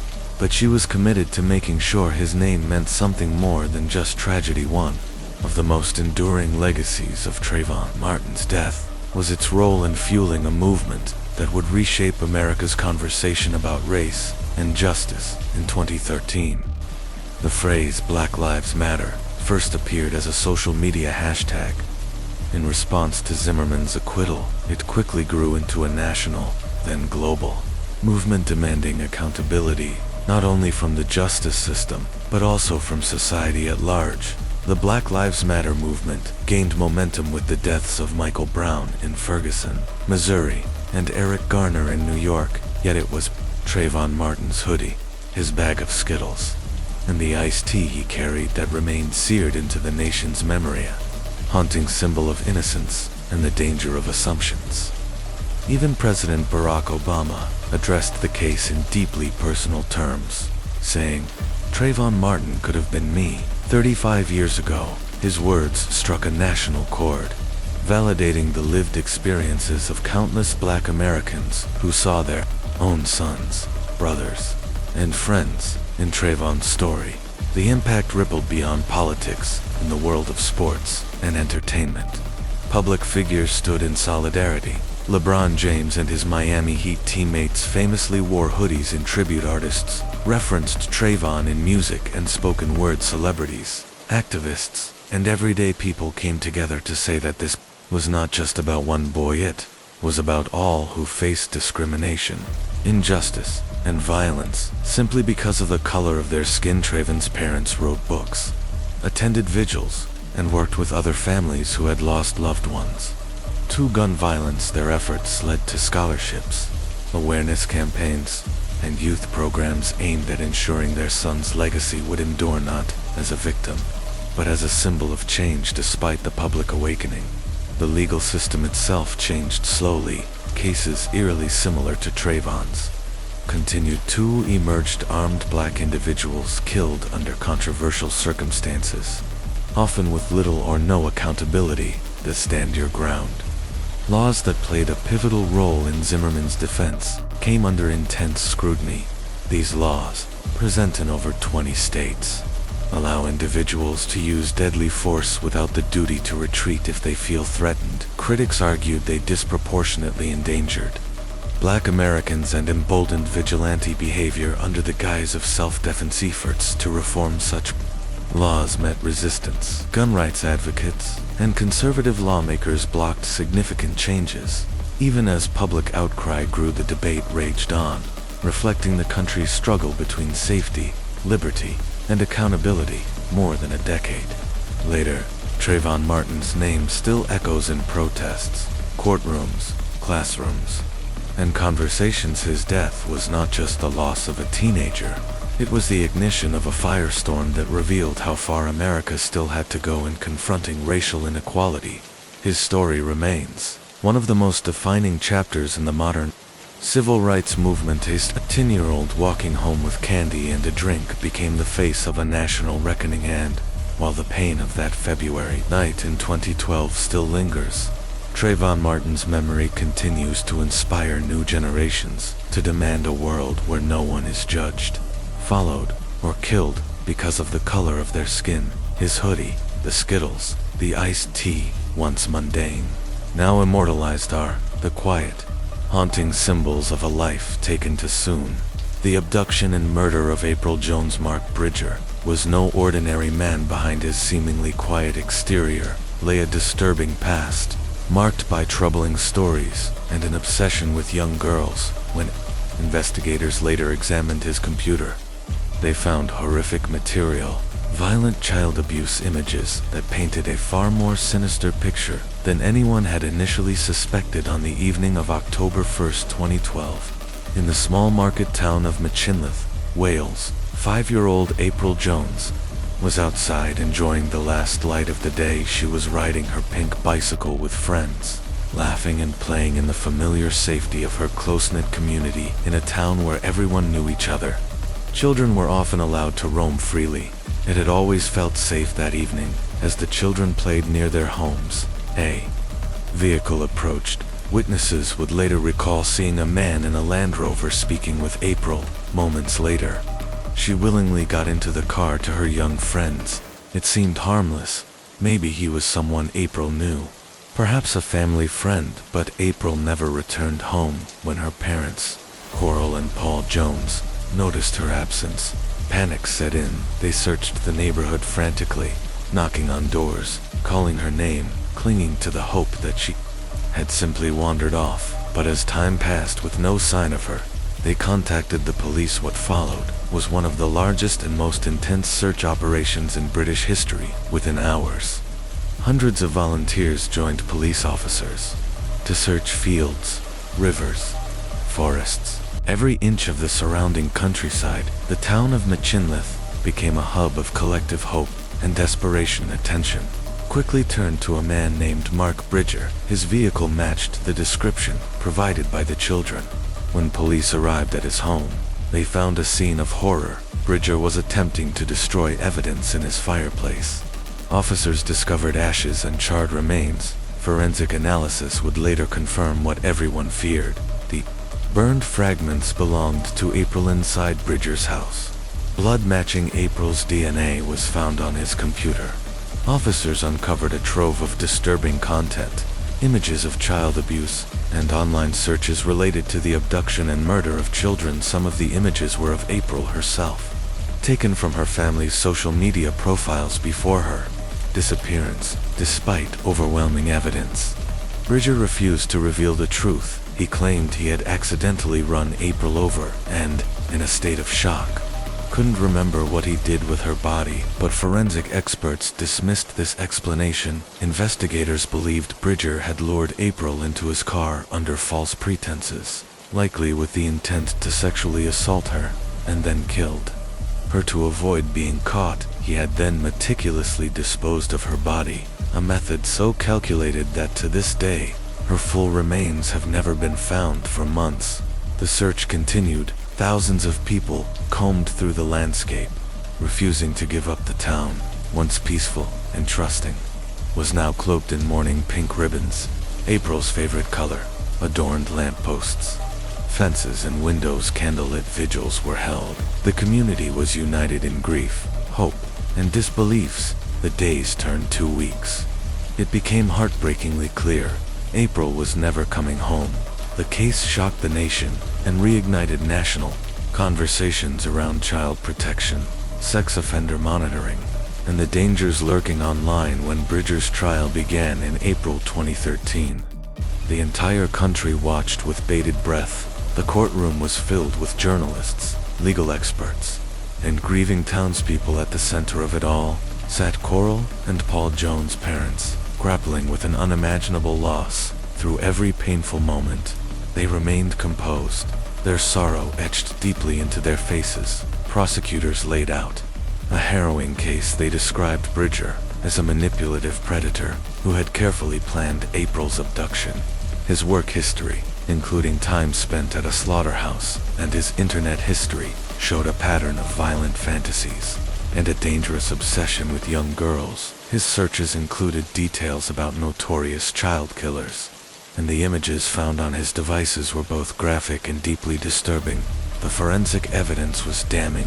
April's blood in Bridger's living room, bone fragments in his fireplace, consistent with those of a young child, and cutting instruments found nearby. The evidence painted a clear picture. Bridger had killed April in his home, and then attempted to destroy every trace of her existence. Bridger maintained his innocence. He insisted the death had been an accident, and that his memory was clouded by trauma. But the jury wasn't swayed. The depth of the evidence, his efforts to destroy it, and the depravity of what was found on his devices all pointed to one conclusion.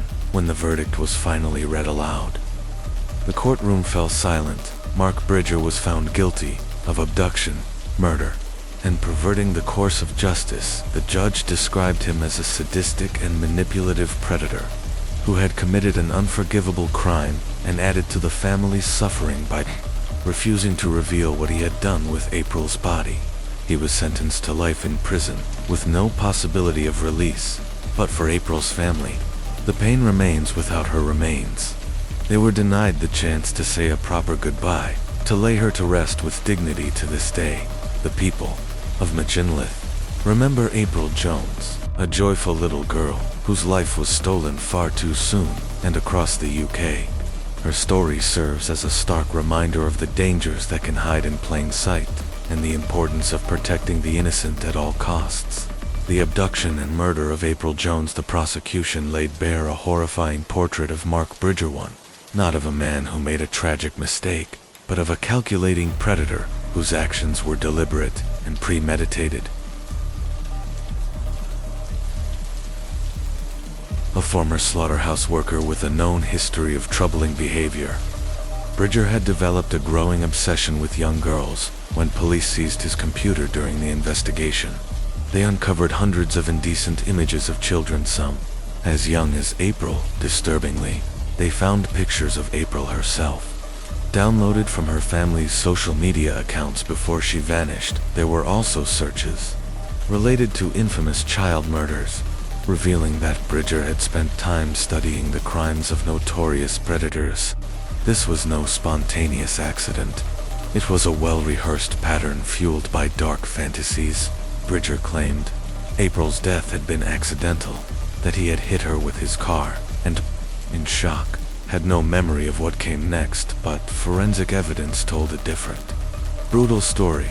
Blood matching April's DNA was found inside Bridger's living room in his fireplace.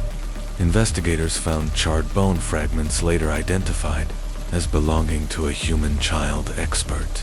Testimony confirmed that these remains were consistent with the partial burning of a small body inside his home. Detectives also discovered knives, cutting tools, and cleaning supplies, all signs that steps had been taken to cover up a gruesome crime. The prosecution argued Bridger had abducted April with the intent to sexually assault her, and when the risk of being exposed grew too high, he killed her to silence her forever. He then attempted to destroy all evidence of the crime, burning her body, wiping down surfaces, and sticking to a version of events that left countless gaps. Still, Bridger clung to his story of memory loss, trauma, and a supposed accident. His defense team argued there was no proof of premeditation and that her death had been unintentional. But the evidence was overwhelming. The disturbing content found on his computer, the bloody traces inside his home, and his erratic behavior in the hours and days following April's disappearance, all pointed to a man capable of the unthinkable. The public followed the trial with mounting horror and sorrow across the UK. People wore pink ribbons, the color that had come to symbolize April Jones as a show of unity and support for her shattered family in her hometown of Machynlleth. Grief blanketed the streets, candlelight vigils were held, homes, shops, and lampposts were decorated with pink, donations poured in, and search volunteers returned again and again. Determined to bring April home, this once peaceful Welsh town had become the epicenter of a national tragedy after weeks of harrowing testimony and emotional appeals. The trial came to its conclusion. The jury was tasked with a heavy decision to determine whether Bridger's actions were those of a panicked man or of a cold, calculating predator. The answer was clear. Mark Bridger was found guilty of abduction, murder, and perverting the course of justice in his sentencing. The judge called Bridger a sadistic manipulator who had not only taken the life of an innocent child, but had compounded the family's suffering by refusing to reveal what he did with her body. He was sentenced to life in prison with no possibility of parole outside the courthouse. The silence was deafening. There was relief that justice had been served, but no sense of closure, not for April's parents, Coral and Paul Jones, and not for a community left to grapple with the reality that one of their own had committed such an unspeakable act. To this day, the greatest wound remains the unanswered question: where is April? Despite one of the largest search operations in British history, spanning mountains, rivers, forests, and drained reservoirs, body was never fully recovered. Only a few scorched bone fragments found in Bridger's fireplace confirmed what her parents had feared. They would never have the chance to say goodbye. They would never lay their daughter to rest. That unbearable fact became a permanent source of pain. Yet, amid the anguish, April's parents refused to let her memory fade into tragedy alone. Coral Jones, April's mother, turned her grief into purpose. She began campaigning for stronger child protection laws and better online safety measures. She fought for change so that no other family would endure what hers had. One of the most pressing issues raised during Bridger's trial was the ease with which he had accessed disturbing child abuse content online. The court had revealed that his obsession with young girls was stoked by the images and videos he consumed on the internet, material that had fueled his fantasies and emboldened his actions in response. There was national outcry. Public demands grew for social media platforms, internet providers, and law enforcement agencies to do more. The UK government responded with stricter laws targeting online child abuse content, increased funding for cybercrime units, and harsher penalties for those who produced, distributed, or possessed such materials. April's case also reignited conversations about individuals with a history of deceptive or manipulative behavior like Bridger. Though he had no serious prior convictions, he was known for lying about his past, exhibiting troubling behavior, and showing an unhealthy interest in young girls. Many questioned why warning signs had been missed, and whether a more comprehensive tracking system could prevent similar tragedy. Some proposed the creation of a registry to monitor individuals caught with child exploitation material, even if they hadn't yet committed a violent crime. The idea was simple but powerful. Intervene before it's too late. Despite these policy changes and legislative efforts, one unchangeable truth remained: April Jones was gone, and the pain of her loss would never fully fade. The pink ribbons still flutter along the streets of Machynlleth, a silent tribute to a little girl whose laughter once filled the air. Her story remains a national scar, but also a call to action, a reminder that evil can sometimes hide in plain sight, that vigilance, compassion, and justice must go hand in hand.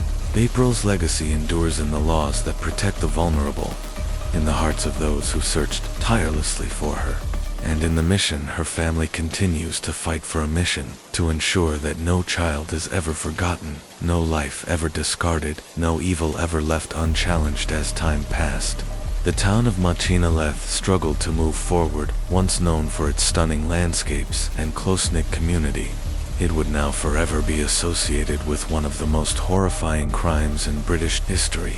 The trauma ran deep. Many of the town's residents had personally taken part in the search for April, and the memories of those desperate days were not easily Erased parents became more protective. Children were watched more closely, and a lingering sense of lost innocence hung in the air, though life continued. The echo of April's laughter, her joy for playing outdoors, and the image of her happily riding her pink bicycle remained etched into the hearts of those who had known and loved her. To honor her memory, April's family and the community established the April Jones Foundation, a charity focused on child safety and the prevention of child exploitation. The foundation became a powerful voice in the UK, promoting awareness, education, and practical guidance for families on protecting children from online predators and potential threats. Jones, April's mother, began speaking at schools across the country, bravely sharing her daughter's story. Her efforts led to strengthened safeguarding policies and greater public awareness about the dangers children could face. Particularly in the digital age, campaigns encouraged parents to remain vigilant about their children's internet activity, helping ensure that April's story would become a warning, not just a tragedy. Meanwhile, Mark Bridger remained incarcerated, hated by both the public and his fellow inmates. His refusal to reveal the full truth of what he had done with April's body continued to fuel frustration and anger due to the nature of his crimes. Bridger was kept under high security, as child murderers are often targeted within the prison system. Several reports suggested that he had been assaulted multiple times behind bars. A grim fate for a man whose actions had destroyed so many lives, but April's legacy extended far beyond the borders of her hometown. Her case fundamentally changed how missing children were reported in the UK, how law enforcement coordinated search efforts, and how internet platforms were monitored for harmful and illegal content. In many ways, April became a symbol, a heartbreaking reminder of the vulnerability of children and the duty society holds to protect them. Her favorite color, pink, became a national symbol of remembrance each year on the anniversary of her disappearance. People across the UK wore pink ribbons in her honor. It was a small but powerful gesture, a way of saying that April had not been forgotten. For Coral and Paul Jones, life would never return to normal. Their home, once filled with laughter and the warmth of their little girl, now stood as a silent, painful monument to their loss. But through their heartbreak, they found purpose, advocating for stronger protections for children and ensuring that April's death would not be in vain. Every year, on what should have been April's birthday, the family gathered to light candles, look through old photographs, and imagine the girl she might have grown into. They clung to memories, her joyful smile, her love for riding her bike, and the warmth of her embrace. Though April Jones was gone, her impact remained. Her tragic story had sparked change, saved lives, and awakened a nation to the silent dangers that often go unnoticed. Story 9. The Fall of Peter Limson. Peter Limson Pang had built a long and distinguished career in Singapore's civil service. As Commissioner of the Singapore Civil Defence Force (SCD), he was tasked with overseeing emergency response operations across the nation, from firefighting to medical rescue services. Known for his strict discipline and dedication, Lim had earned the trust of both his colleagues and the public. Beneath the surface of his polished reputation lay a network of corruption that would soon be exposed, shaking the foundations of Singapore's trusted public institutions. In early 2012, an internal investigation by the Corrupt Practices Investigation Bureau (CPIB) revealed disturbing findings. Lim had abused his authority for personal gain in exchange for awarding lucrative SCDF contracts to certain vendors. He had accepted illicit benefits, including expensive entertainment and sexual services. The scandal sent shockwaves through Singapore, a country globally renowned for its zero-tolerance approach to corruption and its unshakable public trust in government. The case first emerged after anonymous tips were submitted, highlighting suspicious irregularities in SCDF's procurement process. The CPIB launched a thorough inquiry, investigating Lim's relationships with various private companies that provided equipment and technology to the emergency services. What they uncovered was damning: text messages, financial records, and recordings that revealed a pattern of preferential treatment spanning several years. Certain companies had been consistently favored in contract awards, and in return, Lim had enjoyed personal rewards as news of the scandal broke. It ignited public outrage. Singaporeans were stunned that a senior officer entrusted with national safety had exploited his position so shamelessly. His arrest marked one of the most high-profile corruption cases in recent memory, sparking intense scrutiny across all levels of the civil service. Many began to ask, how had such behavior gone undetected for so long? Were there others involved? And what safeguards had failed? Peter Lim was formally charged with multiple counts of corruption. His trial would become one of the most closely followed legal proceedings in Singapore's history. Prosecutors laid out their case in meticulous detail, presenting overwhelming evidence of abuse of power. Lim had not only violated the ethical standards of his office, he had compromised national trust. The prosecution detailed how Lim had personally approved contracts for vendors who had offered him bribes in the form of entertainment, travel perks, and sexual services from women affiliated with the company's. Witnesses from within the SCDF and the private sector took the stand, shedding light on a culture of favoritism and informal deal-making that had quietly grown behind closed doors for Singapore, a nation that prides itself on clean governance. The fall of Peter Lim was more than just a personal downfall. It was a wake-up call. The case prompted immediate reforms, stronger internal audits, tighter oversight in procurement, and reinforced ethics training for civil servants. In the end, Lim was convicted and sentenced. His once promising career lay in ruins, and his name became synonymous with betrayal of public duty. But from this dark chapter emerged a renewed commitment to accountability. Singapore's government responded decisively, determined to restore the public's trust, and while the scars of the scandal lingered, it served as a powerful reminder. No one, no matter how high their rank, is above the law. The courtroom was packed. Legal analysts, journalists, and concerned citizens all gathered to witness the conclusion of a scandal that had rocked Singapore's civil service to its core. As the trial progressed, prosecutors meticulously laid out their case, painting a grim portrait of Peter Lim Sin Pang, a man who had once stood at the helm of Singapore's Civil Defence Force, SCDF, now accused of exploiting that position for personal gratification. According to the prosecution, Lim had systematically manipulated the procurement process, steering contracts toward favored vendors in exchange for illicit perks, lavish gifts, exclusive entertainment, and, most disturbingly, sexual favors. Evidence revealed that what were framed as professional meetings with female executives from private companies were, in reality, veiled arrangements taking place in private hotel rooms and secluded venues. Several women testified, describing how they felt cornered, pressured into providing personal favors for fear that rejecting Lim's advances would jeopardize their company's business opportunities with the SCDF. Their testimonies were supported by digital communications, including emails and text messages recovered from Lim's personal devices. These messages, some encoded with euphemisms, outlined meeting arrangements and referenced procurement decisions. The financial trail told its own damning story. Bank transfers, expense claims, and entertainment bills showed a clear exchange of benefits. This wasn't a lapse in judgment.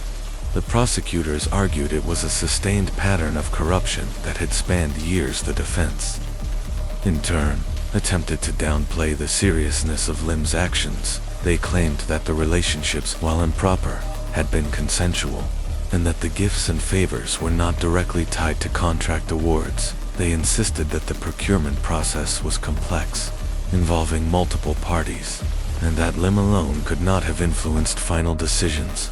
But these arguments unraveled quickly. Internal documents showed Lim personally recommending specific vendors. SCDF staff testified that, while some had suspected irregularities, they felt powerless to question a superior as prominent as Lim. A culture of silence and deference had allowed the misconduct to go unchecked. The public's reaction was swift and unforgiving. In a nation that prides itself on clean governance and strict anti-corruption laws, the revelation that a senior official had abused his power in such a calculated manner was deeply unsettling. Editorials across national newspapers criticized the weaknesses in oversight and called for stronger enforcement of ethical standards within the civil service. In response, the government acted quickly. The Civil Service Commission announced a series of reforms: tighter internal audits, more frequent ethics training, and stronger mechanisms for whistleblower protection. Transparency International, while still ranking Singapore as one of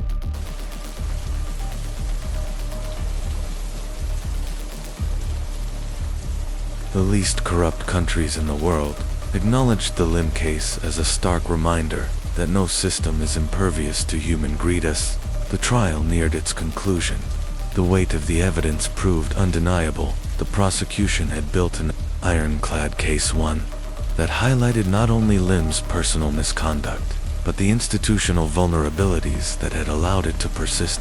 Then came the verdict.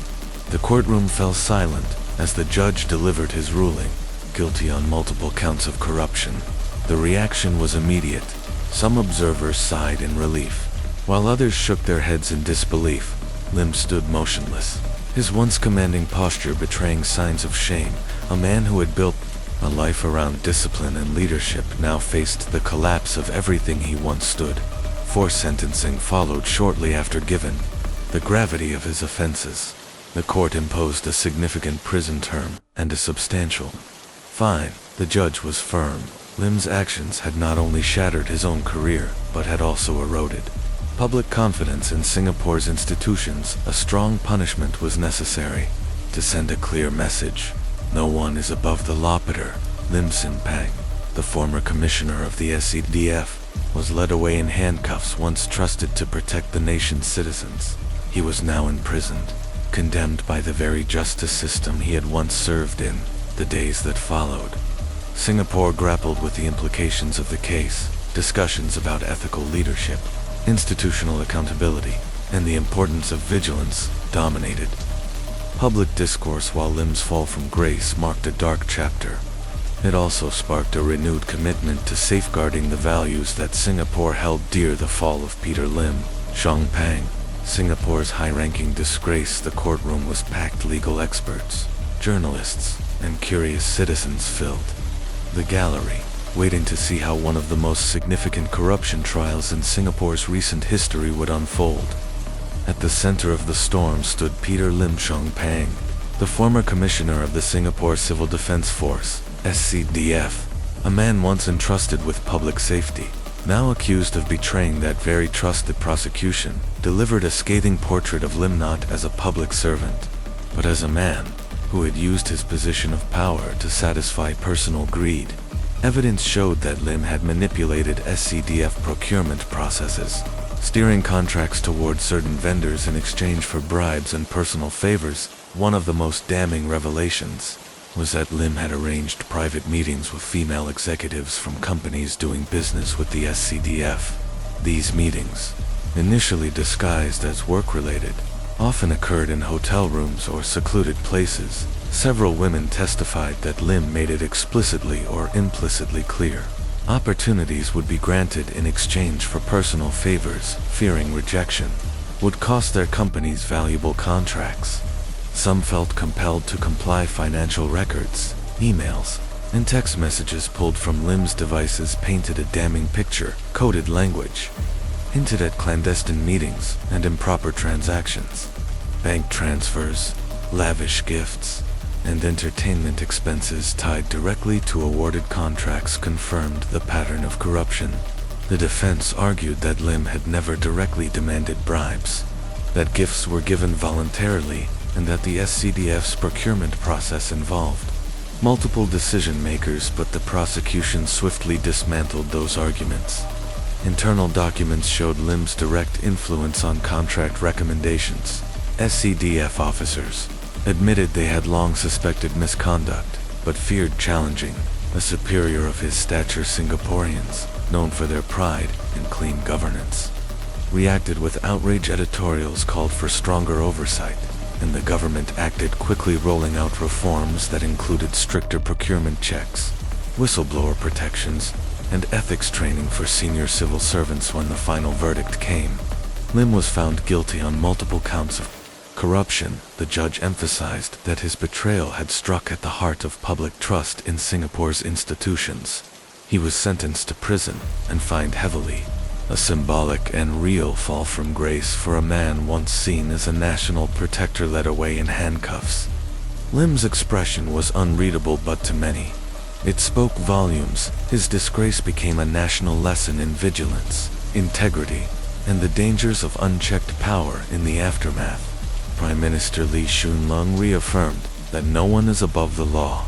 The Corrupt Practices Investigation Bureau, CPIB, was bolstered with new resources, and the case became a standard study in law schools, an enduring reminder of how even a nation built on accountability must remain ever watchful. Lim's personal life, too, crumbled. His wife filed for divorce. His former colleagues shunned him, once a respected leader. He was now just another prisoner, his name etched in disgrace. He eventually left prison, but not the shadows of his past. His legacy had been rewritten, not by medals or service but by betrayal. Segment: The Murder of Jill Marr, Australia's wake-up call. In Australia, another story of betrayal was unfolding, one not of politics, but of human cruelty. Adrian Ernest Bailey was a name already known to law enforcement, a serial sexual offender with a long, violent history. Bailey had spent much of his life in and out of prison. Despite being labeled a dangerous predator, the justice system had released him only for him to strike again. His most horrific crime would come in September 2012, sending shockwaves through the country. Jill Marr was a 29-year-old Irish journalist living in Melbourne with her husband, Tom. She worked for ABC Radio, known for her sharp intellect and warmth. On the night of September 21st, she went out for drinks with colleagues in Brunswick, a vibrant inner suburb she considered safe. At around 1:30 a.m., Jill decided to walk the short distance home, alone. An everyday decision that turned fatal. Adrian Bailey was on the prowl that night, lurking in the shadows along Sydney Road. Surveillance footage later revealed his movements, stalking Jill, closing the distance like a predator sizing up his prey. He approached her under the guise of friendliness, but when Jill resisted, Bailey became violent. Witnesses later reported hearing a brief struggle, but the darkness swallowed any signs of danger. He dragged her into an alley, assaulted her, and then strangled her to death. Back home, Tom Marr waited anxiously as the hours passed, with no sign of Jill. Dread turned to horror. By morning, she was officially declared missing, and a massive search began. Friends, media, and the public rallied, plastering posters and combing the streets. CCTV footage released by police showed Jill walking, followed closely by a man in a blue hoodie. That man was quickly identified: Adrian Bailey. Even when brought in for questioning, Bailey lied, denying any involvement, but the evidence was overwhelming. Phone records placed him at the scene, and a search of his home uncovered Jill's possessions. Confronted with the truth, Bailey confessed in chilling detail. He led police to her shallow grave. 50 kilometers outside Melbourne, the nation grieved. A bright life had been extinguished by someone who should never have been free. The public was furious, not just at Bailey, but at the system that failed to stop him. His long record included multiple rapes and assaults, yet he had been allowed back into society. The trial was swift, the outcome inevitable. Bailey was sentenced to life imprisonment, with a non-parole period of 35 years. Jill Marr's death wasn't just a tragedy, it was a national reckoning. The case forced lawmakers to re-examine sentencing laws for repeat offenders. It galvanized conversations about women's safety and the criminal justice system's duty to protect the public. Today, Jill is remembered not just as a victim, but as the reason real change began. The tragic murder of Jill Marr led to fierce public outcry and intense scrutiny of Australia's parole system. Many questioned how a man like Adrian Ernest Bailey, a known violent offender, had been allowed to walk the streets. For Jill's devastated husband, Tom Marr, the pain was unimaginable. grieving and outraged. He publicly demanded answers. How had a serial predator been set free? Determined to make a difference, Tom became an outspoken advocate for justice reform, hoping to prevent others from suffering the same fate as. The trial loomed. The nation braced itself for the horrifying scope of Bailey's crimes. The investigation revealed a long, chilling history of sexual violence, evidence that Bailey had attacked multiple women over the years. Despite several convictions for rape and assault, he had been repeatedly granted parole. The public was outraged. Bailey hadn't simply slipped through the cracks. He had been known to authorities as a predator, and still, he was free. Had the justice system acted with greater urgency, Jill Marr might still be alive. Prosecutors wasted no time building a damning case. Bailey faced charges of rape, murder, and related offenses. The evidence was overwhelming. Surveillance footage showed him stalking Jill on Sydney Road in Brunswick, passing her multiple times before making his move. He waited until she was alone, vulnerably, and then struck. Forensic evidence supported the prosecution's timeline. Jill's personal items, including her handbag and phone, were discovered at Bailey's home. Soil found in his vehicle matched the remote area where her body had been buried, linking him directly to the crime scene. His DNA was also found on her body, erasing any doubt that he was the last person to see her alive. Bailey confessed, but his legal team argued the murder wasn't premeditated. They claimed the attack happened in a moment of panic following a spontaneous sexual assault, but prosecutors dismantled that narrative swiftly. Bailey's long history of violence, the calculated nature of the attack, and his attempts to cover it up revealed a man who had planned every move. This was not an accident. This was the culmination of years of unchecked brutality.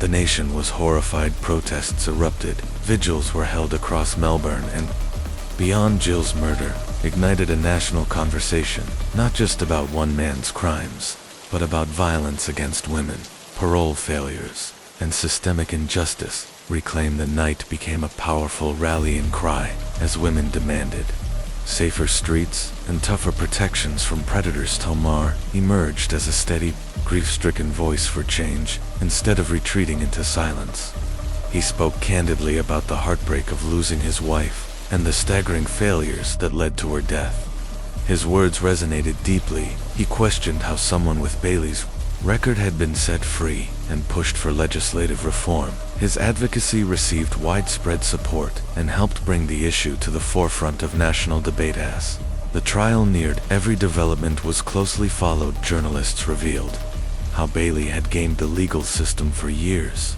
securing early releases. Despite being classified as high-risk, legal experts debated how the system had failed so catastrophically. Not just Jill, but potentially other unnamed victims. Women across Australia began changing their routines. Fear spread. Calls for better street lighting, more visible police patrols, and stricter monitoring of sex offenders grew louder.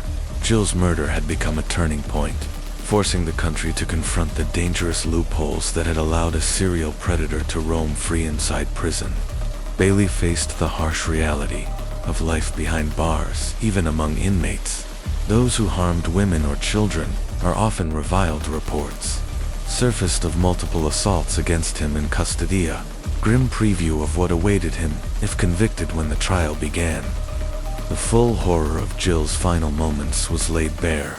Prosecutors highlighted the deliberate, predatory nature of Bailey's actions. This was not a man who snapped. This was a man who had spent years perfecting his control, his manipulation, and his violence. Jill's family sat through the painful proceedings, their grief etched into every moment. Her mother, Martina, had traveled from Ireland to be present in a powerful statement to the press.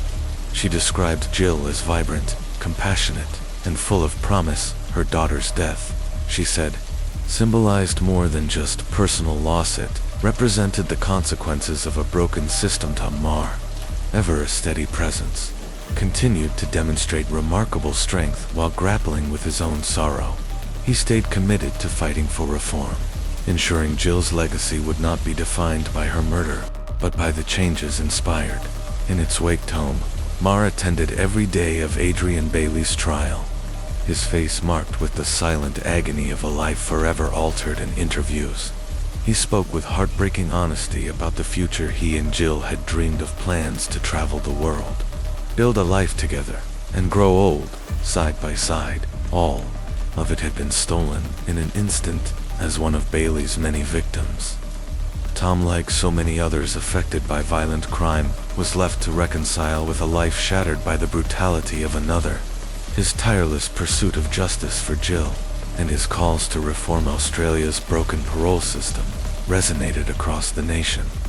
His voice became a powerful reminder of the lasting toll such crimes inflict on families. The investigation had uncovered chilling details about Bailey's behavior in the days leading up to the attack. Surveillance, eyewitness accounts, and forensic timelines revealed that Jill was not his original target. Bailey had been stalking multiple women in the area, searching for someone to isolate and overpower. Ultimately, he chose Jill. Why he singled her out remains a question without an answer. One more cruelty in a crime defined by its randomness and horror. His actions underscored a sobering truth. Repeat offenders often seek out the vulnerable, striking in public spaces where victims least expect it. Throughout the trial, Bailey's defense tried to argue that his crimes were fueled by personal struggles or mental health issues, but neither the prosecution nor the public accepted that explanation. Bailey's criminal history, marked by sexual violence and repeated parole breaches, painted a far darker picture. He wasn't a man who lost control. He was a predator who had chosen violence time and time again. Prosecutors made it clear this was not about mental illness or momentary rage. This was about a man with a long-standing pattern of cruelty and a chilling disregard for human life. When it came time for the victim impact statements, the courtroom was heavy with silence. Jill's family and friends gave voice to the pain that words could barely express. One close friend described her as a bright light, a woman whose warmth made others feel seen, heard, and valued. Her absence, they said, had created an irreplaceable void. Their testimonies brought the full weight of the tragedy crashing down on everyone present. Adrian Bailey, in stark contrast, sat through the proceedings cold and detached. He showed little emotion as the mountain of evidence was laid before him. His indifference only further hardened the public's view of him as a remorseless predator. The defense offered no convincing explanation for his actions, and the prosecution's case left no room for doubt. When the jury finally retired to deliberate, all of Australia held its breath. The verdict: guilty on all counts, murder, rape, and indecent assault. It was a moment of bittersweet relief for Jill's family and a nation still reeling from the crime. In delivering the sentence, the judge spoke with deep sorrow about the loss of a promising young life and emphasized the justice system's duty to protect the public from repeat offenders. Adrian Bailey was sentenced to life in prison with no possibility of parole for 35 years. It was a harsh but necessary punishment, one that sent a clear and uncompromising message. Such atrocities would not be tolerated for Jill's loved ones. The verdict brought a measure of justice, but no sentence could ever fill the void left by her absence. Her life had been taken in a moment of senseless violence, and no legal outcome could bring her back yet. From that darkness, a movement began to take shape. Jill's murder cast a harsh spotlight on the failures of Australia's parole system. The public demanded change, stronger laws, tighter oversight, a system that prioritized the safety of the vulnerable over the freedoms of dangerous offenders. For Tom Marr, the fight had only just begun. He continued to speak out with clarity and compassion, driven by the memory of the woman he had loved so deeply. His grief had transformed into advocacy, a mission to protect others from the pain he now carried every day. Jill Marr's name became a symbol not only of a life tragically cut short, but of a society's reckoning with the systems meant to safeguard. Their legacy lived on in every step toward reform, in every woman who walked home safely, in every policy shaped by the demands of a grieving husband who refused to let his wife be forgotten. The memory of Jill Marr, kind, compassionate, and full of promise, remains etched in the hearts of those who knew her. The pain of that night would never fade, but the movement born from it would carry forward, fueled by love, loss, and the relentless pursuit of justice. Mark Bridger quickly emerged as a prime suspect in the disappearance of 5-year-old April Jones after a series of interviews and exhaustive searches. Investigators uncovered damning evidence placing Bridger near the location where April was last seen. As the investigation progressed, it became increasingly clear that he had played a central and chilling role in her abduction. What unfolded next disturbed even the most seasoned detectives. Bridger initially claimed he had taken April for a ride in his vehicle, but his explanations were disjointed, riddled with contradictions. Eventually, he admitted to killing her, though his account remained vague and deeply unsettling. He led authorities to a remote area where they discovered human remains. Forensic testing confirmed what everyone feared. The remains belonged to April. What began as a desperate search for a missing child had become a harrowing murder investigation. The arrest of Mark Bridger sent shockwaves through the quiet community of Machinleth. Though he had previously been investigated for minor offenses, no one imagined he was capable of such a monstrous act. To many, Bridger was just a reclusive neighbor, someone who kept to himself. The revelation that he had harbored such sinister intentions while living among them was both terrifying and incomprehensible. As investigation deepened, the horrifying details began to surface. Bridger had not acted impulsively. He had been prowling the streets that night, driving around in search of an opportunity. He found it when he spotted April playing outside with friends. Seizing the moment, he lured her into his car, and from that point on, he alone controlled her fate. The premeditated nature of the crime horrified investigators. Bridger had taken calculated steps to hide his actions. He washed his vehicle, burned incriminating items, and attempted to erase every trace of what he had done. Yet, despite these efforts, forensic evidence mounted. Traces of April's blood were found in his car, and his home yielded further damning clues. The truth was undeniable. Discovery of April's murder devastated her family and the entire nation. What had once felt like a safe and peaceful town was now gripped by grief and fear. Her parents, Coral and Paul Jones, were left shattered by the loss of their vibrant, joyful little girl. Their heartbreak became a national symbol of the vulnerability children face even in the safest seeming communities. Determined to honor their daughter's memory, Coral and Paul spoke out, calling for heightened vigilance and tougher sentences for child predators. Their voices echoed across the country, adding urgency to the demand for change. The case captivated the UK, and when Mark Bridger's trial began in 2013, it was one of the most closely followed court proceedings in recent history. Inside the courtroom, the details of April's abduction and murder were laid out in harrowing detail. Bridger stood charged with abduction, rape, and murder. The prosecution's case was overwhelming.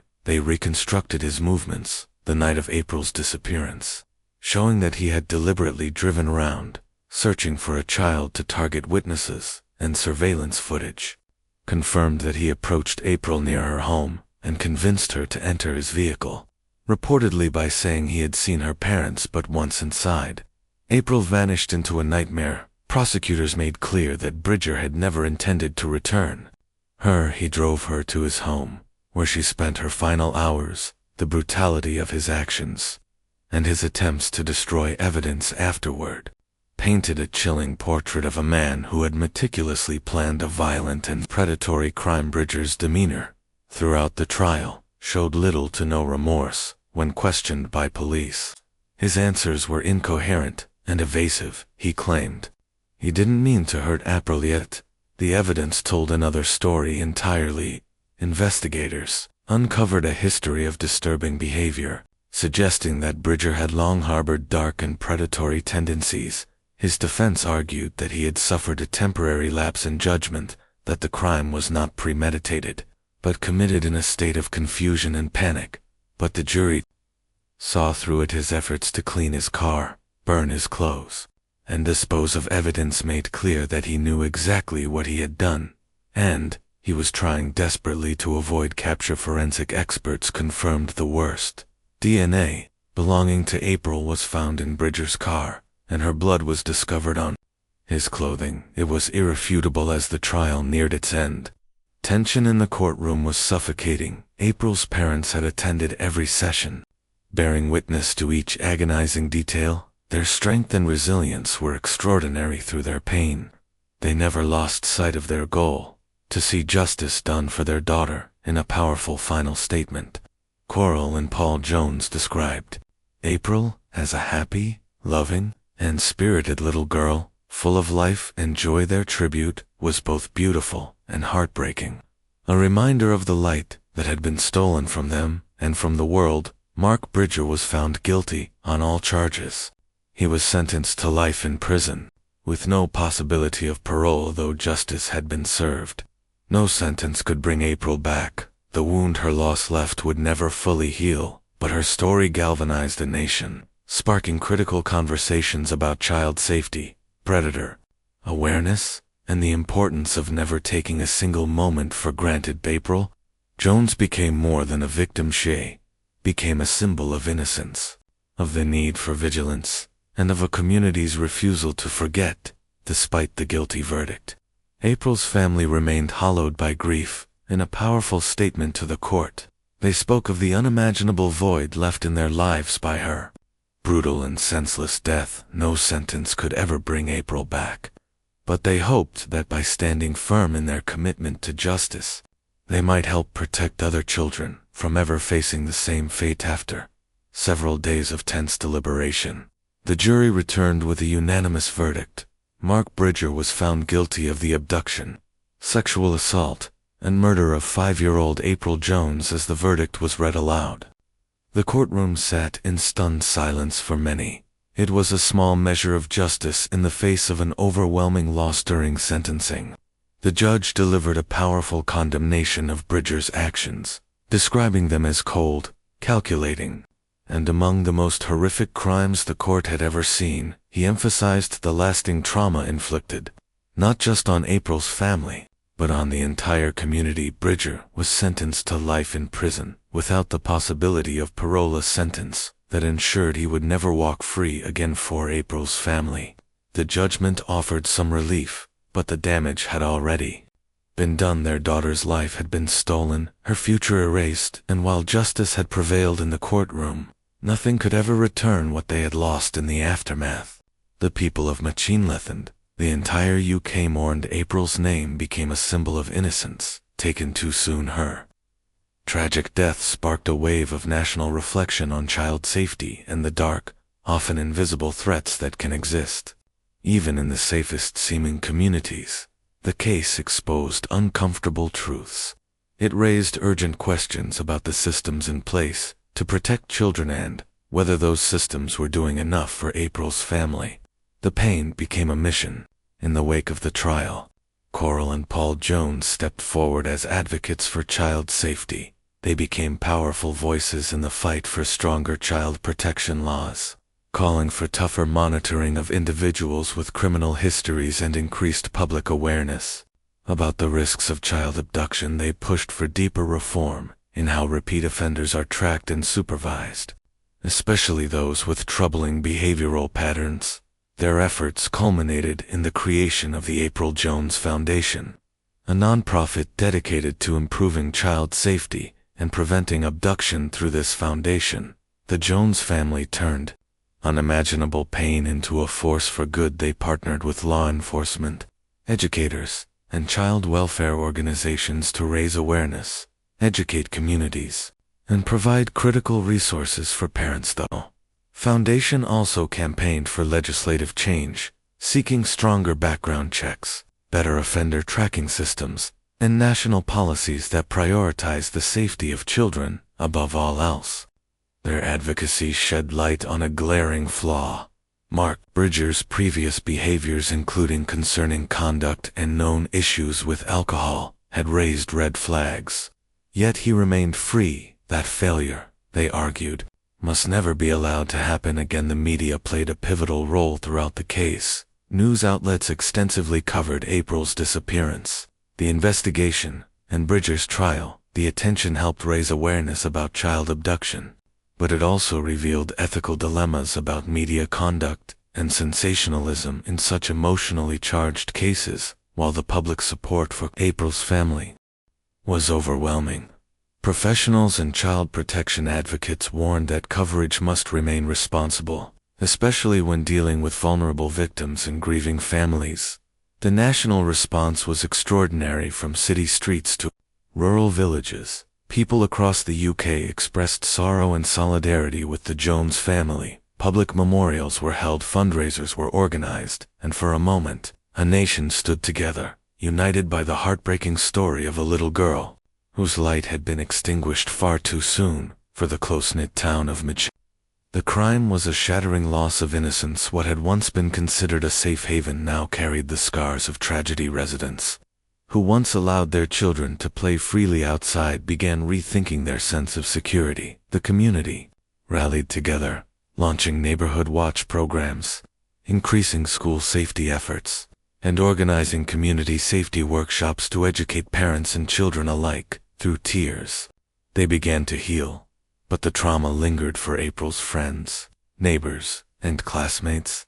The memories were still fresh: her beaming smile, her laughter, her boundless curiosity. She had been full of life, full of promise, and then, in a single moment, it was all gone. Her image became a powerful symbol not only of loss, but of the urgent need for real and lasting change in how society protects its children. The case also ignited conversation around the role of social media in child abduction cases. In the immediate hours after April disappeared, platforms like Facebook and Twitter became critical tools in spreading her photos and coordinating search efforts. Yet, with that rapid exposure came difficult ethical questions about accuracy, privacy, and the impact of viral storytelling on the families involved. It was clear that social media could be both a weapon for awareness and a potential source of harm, depending on how it was wielded. Still, the impact of April's story could not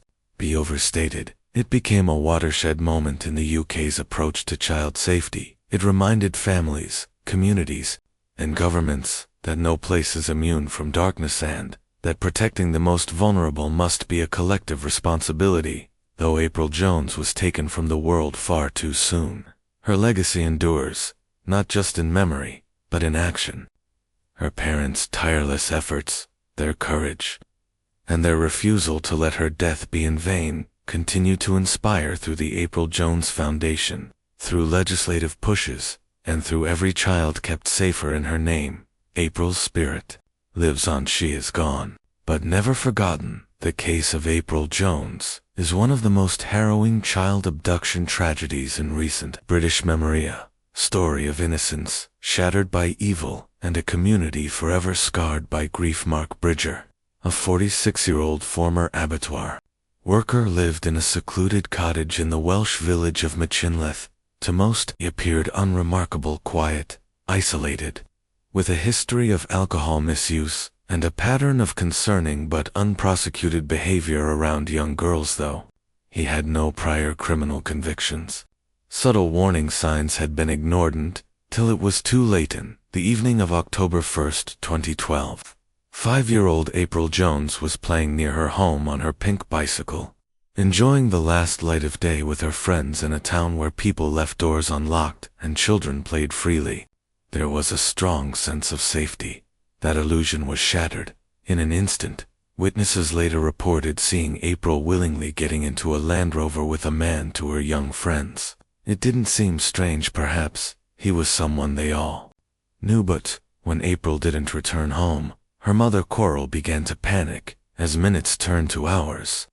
The town of Michelin transformed into a search zone. Neighbors, friends, and strangers joined the desperate effort to find the missing child. By nightfall, police were involved, and one of the UK's largest ever search operations was launched. Helicopters circled overhead, dogs combed the fields, and over 1,000 volunteers braved the cold and darkness to look for April. Within 24 hours, suspicion turned to Mark Bridger. His vehicle matched the description of the one seen by witnesses when officers arrived at his home.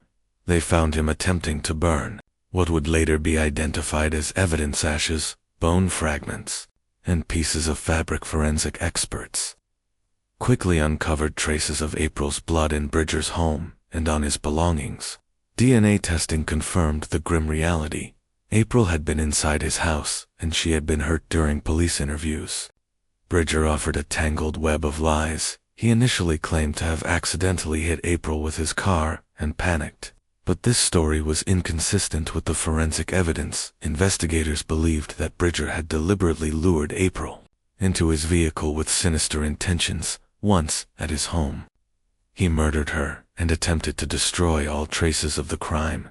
His hard drive revealed something even more disturbing: an extensive collection of child abuse imagery and violent pornography, some of which involved children. It became clear this was not a spontaneous act, but the culmination of a deep, disturbing obsession.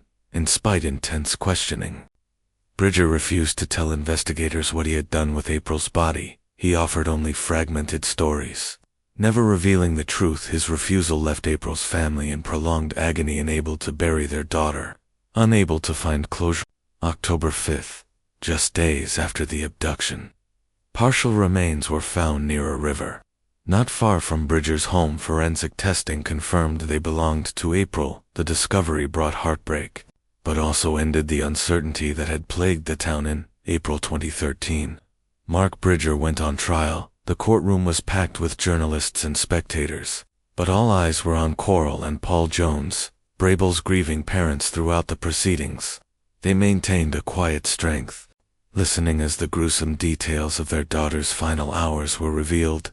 The prosecution laid out a chilling case. Bridger had viewed images of young girls, including April, on his computer in the days leading up to her abduction. He had a long-standing interest in child pornography and violent fantasies. The evidence showed he had planned her abduction, and his attempts to cover his tracks, burning clothes, deleting files, cleaning his car, were deliberate and methodical. Despite pleading not guilty, Bridger was convicted of abduction, murder, and perverting the course of justice. He was sentenced to life in prison, with a whole life order, meaning he would never be released. The conviction brought justice, but no peace. April's family was left to navigate a future without their beloved daughter. Machinleth, once a quiet and trusting community, would never be the same. Pink ribbons, candles, and photos of April lined the streets for months, serving as both a memorial and a painful reminder of what was lost.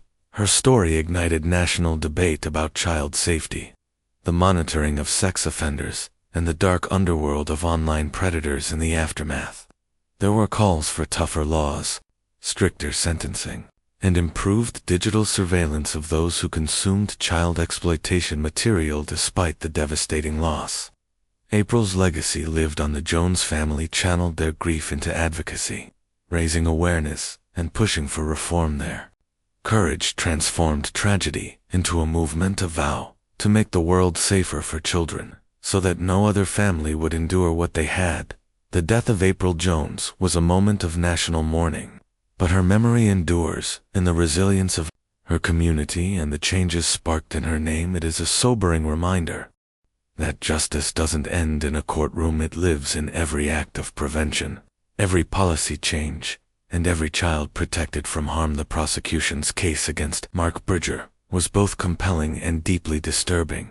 They presented overwhelming evidence that April's abduction was not a random act. It had been premeditated. It soon became clear that Bridger had been watching April that evening, silently waiting for the perfect moment to strike. Surveillance footage revealed Bridger's Land Rover circling the town shortly before April went missing. He had spotted her playing outside her home, an innocent child. In a moment of joy, and seized the opportunity to lure her into his vehicle. It was a calculated, cold-blooded act, committed by a man with a chilling disregard for human life. In the days following the abduction, Bridger's behavior showed a disturbing absence of remorse. He didn't just take April, he deliberately and methodically tried to erase every trace of what he had done. He burned clothing, destroyed evidence, and attempted to cover his tracks.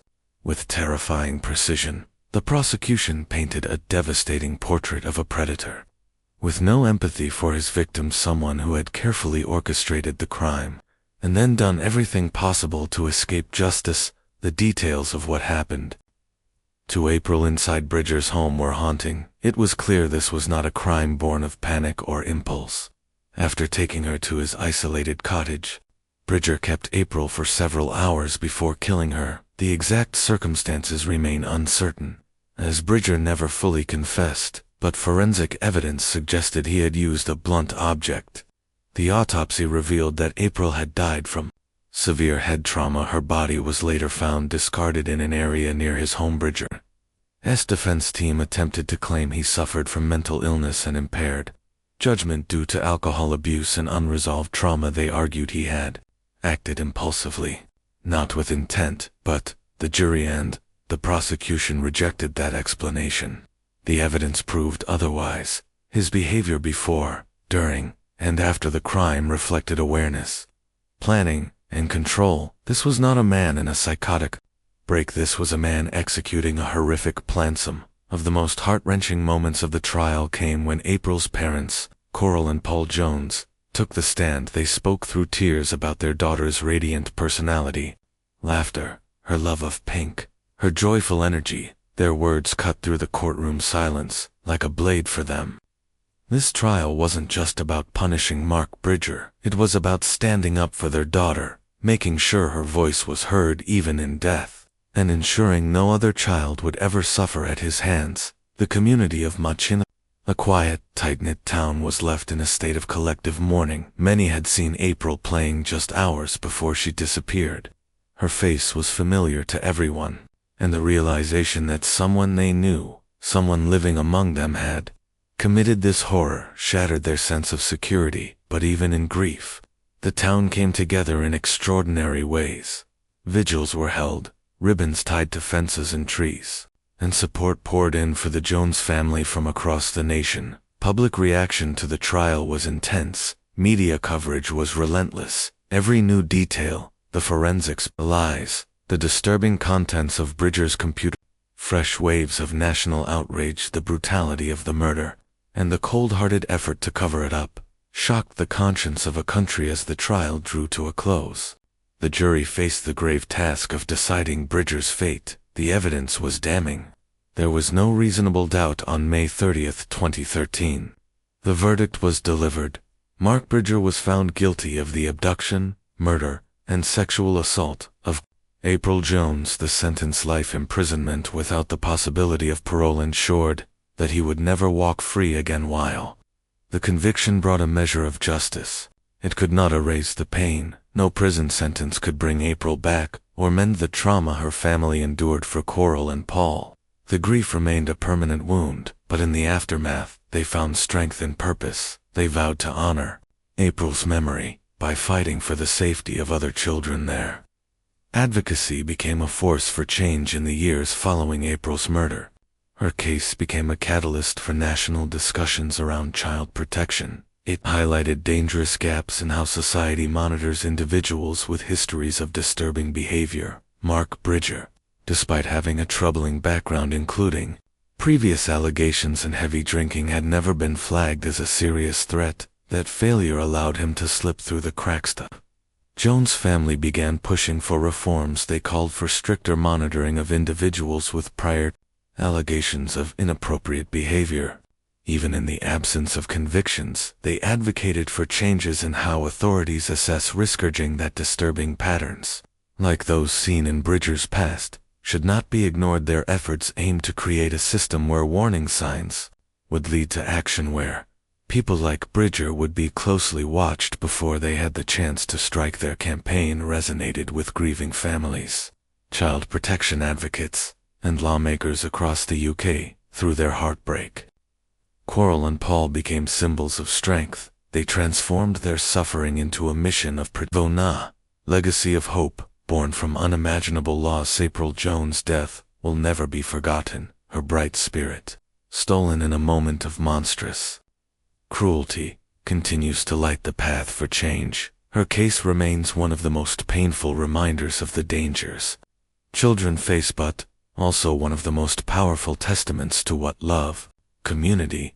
and determination can achieve in the face of tragedy. Despite their unbearable grief, The Jones family refused to let April's memory fade into silence. They became tireless advocates for child protection, working closely with lawmakers to strengthen the laws surrounding child abduction, sexual offenses, and the monitoring of offenders after their release. Their mission was clear: to prevent anyone like Mark Bridger from slipping through the cracks again. Bridger's life sentence without the possibility of parole was just one piece of the puzzle. His actions exposed significant gaps in the systems meant to protect vulnerable children. The Jones family pushed for stricter oversight of individuals with histories of predatory or disturbing behavior, especially those who had previously been investigated for misconduct, but never formally charged. Bridger himself had a troubling past: alcohol abuse, inappropriate behavior, and unsettling allegations, yet no meaningful intervention had ever taken place. That failure proved fatal. In response to the Jones family's advocacy, new policies and stronger monitoring systems were introduced to minimize the risk of reoffending. Their efforts helped prompt a national reevaluation of how authorities handle red flags and warning signs in potential child predators. As time passed, April's name became more than a tragic headline. It became a symbol of necessary change. Her case sparked widespread discussions about the safety of children, even in quiet, tight-knit communities like Machine Leth. The horrifying nature of Bridger's crime was a wake-up call, pushing law enforcement, lawmakers, and child protection agencies to reassess their approach. One of the key lessons drawn from April's murder was the importance of early intervention. Experts pointed out that individuals like Bridger often display troubling behavior long before they commit their most serious offenses. In many cases, opportunities for early intervention are missed, and by the time authorities respond, it's too late. April's story remained a regular fixture in the media, not just during the trial, but in the years that followed. News outlets used the case to shed light on broader issues of child safety, and public awareness campaigns emerged across the UK, urging parents and communities to stay vigilant. Advocacy organizations launched efforts to educate the public about child abduction risks and the importance of community involvement in protecting children. The pain of April's loss never truly left Machine Leth. The town, once defined by its quiet charm and close community ties, was forever altered by the tragedy of October 1, 2012. Residents described a shift in the town's atmosphere. People became more cautious, more protective of their children, and more aware of the world's darker realities. The sense of innocence that once defined the town was gone, replaced by a cautious determination to never let such horror strike again. In the face of unimaginable pain, the community rallied together. Memorials were held in April's honor, and tributes poured in from across the country. The Jones family's grief became a collective sorrow, shared by a nation stunned by the cruelty of the crime. But in that shared mourning, there was also strength. The community's solidarity became a powerful force for change. Though the courtroom proceedings had ended, and Bridger would never walk free again, the impact of April's murder rippled far beyond the trial. Laws were amended, child protection systems were tightened, the public became more engaged, more informed, and more determined to protect the vulnerable. For Coral and Paul Jones, this work became deeply personal. They had lost their daughter, but they refused to let that loss be in vain. Their continued advocacy served as a beacon for other families who had suffered or feared similar tragedies. They channeled their grief into purpose, working relentlessly to ensure that no other parent would have to endure the heartbreak they now lived with. Every day, the story of April Jones is one of unspeakable loss, but it is also one of resilience, community, and justice. While Mark Bridger's conviction ensured he could never harm another child, the true legacy of April's life lives on in the protections now afforded to others: her parents, her town, and an entire nation. Remember her not just for how she died, but for how her life inspired a movement to keep children safe.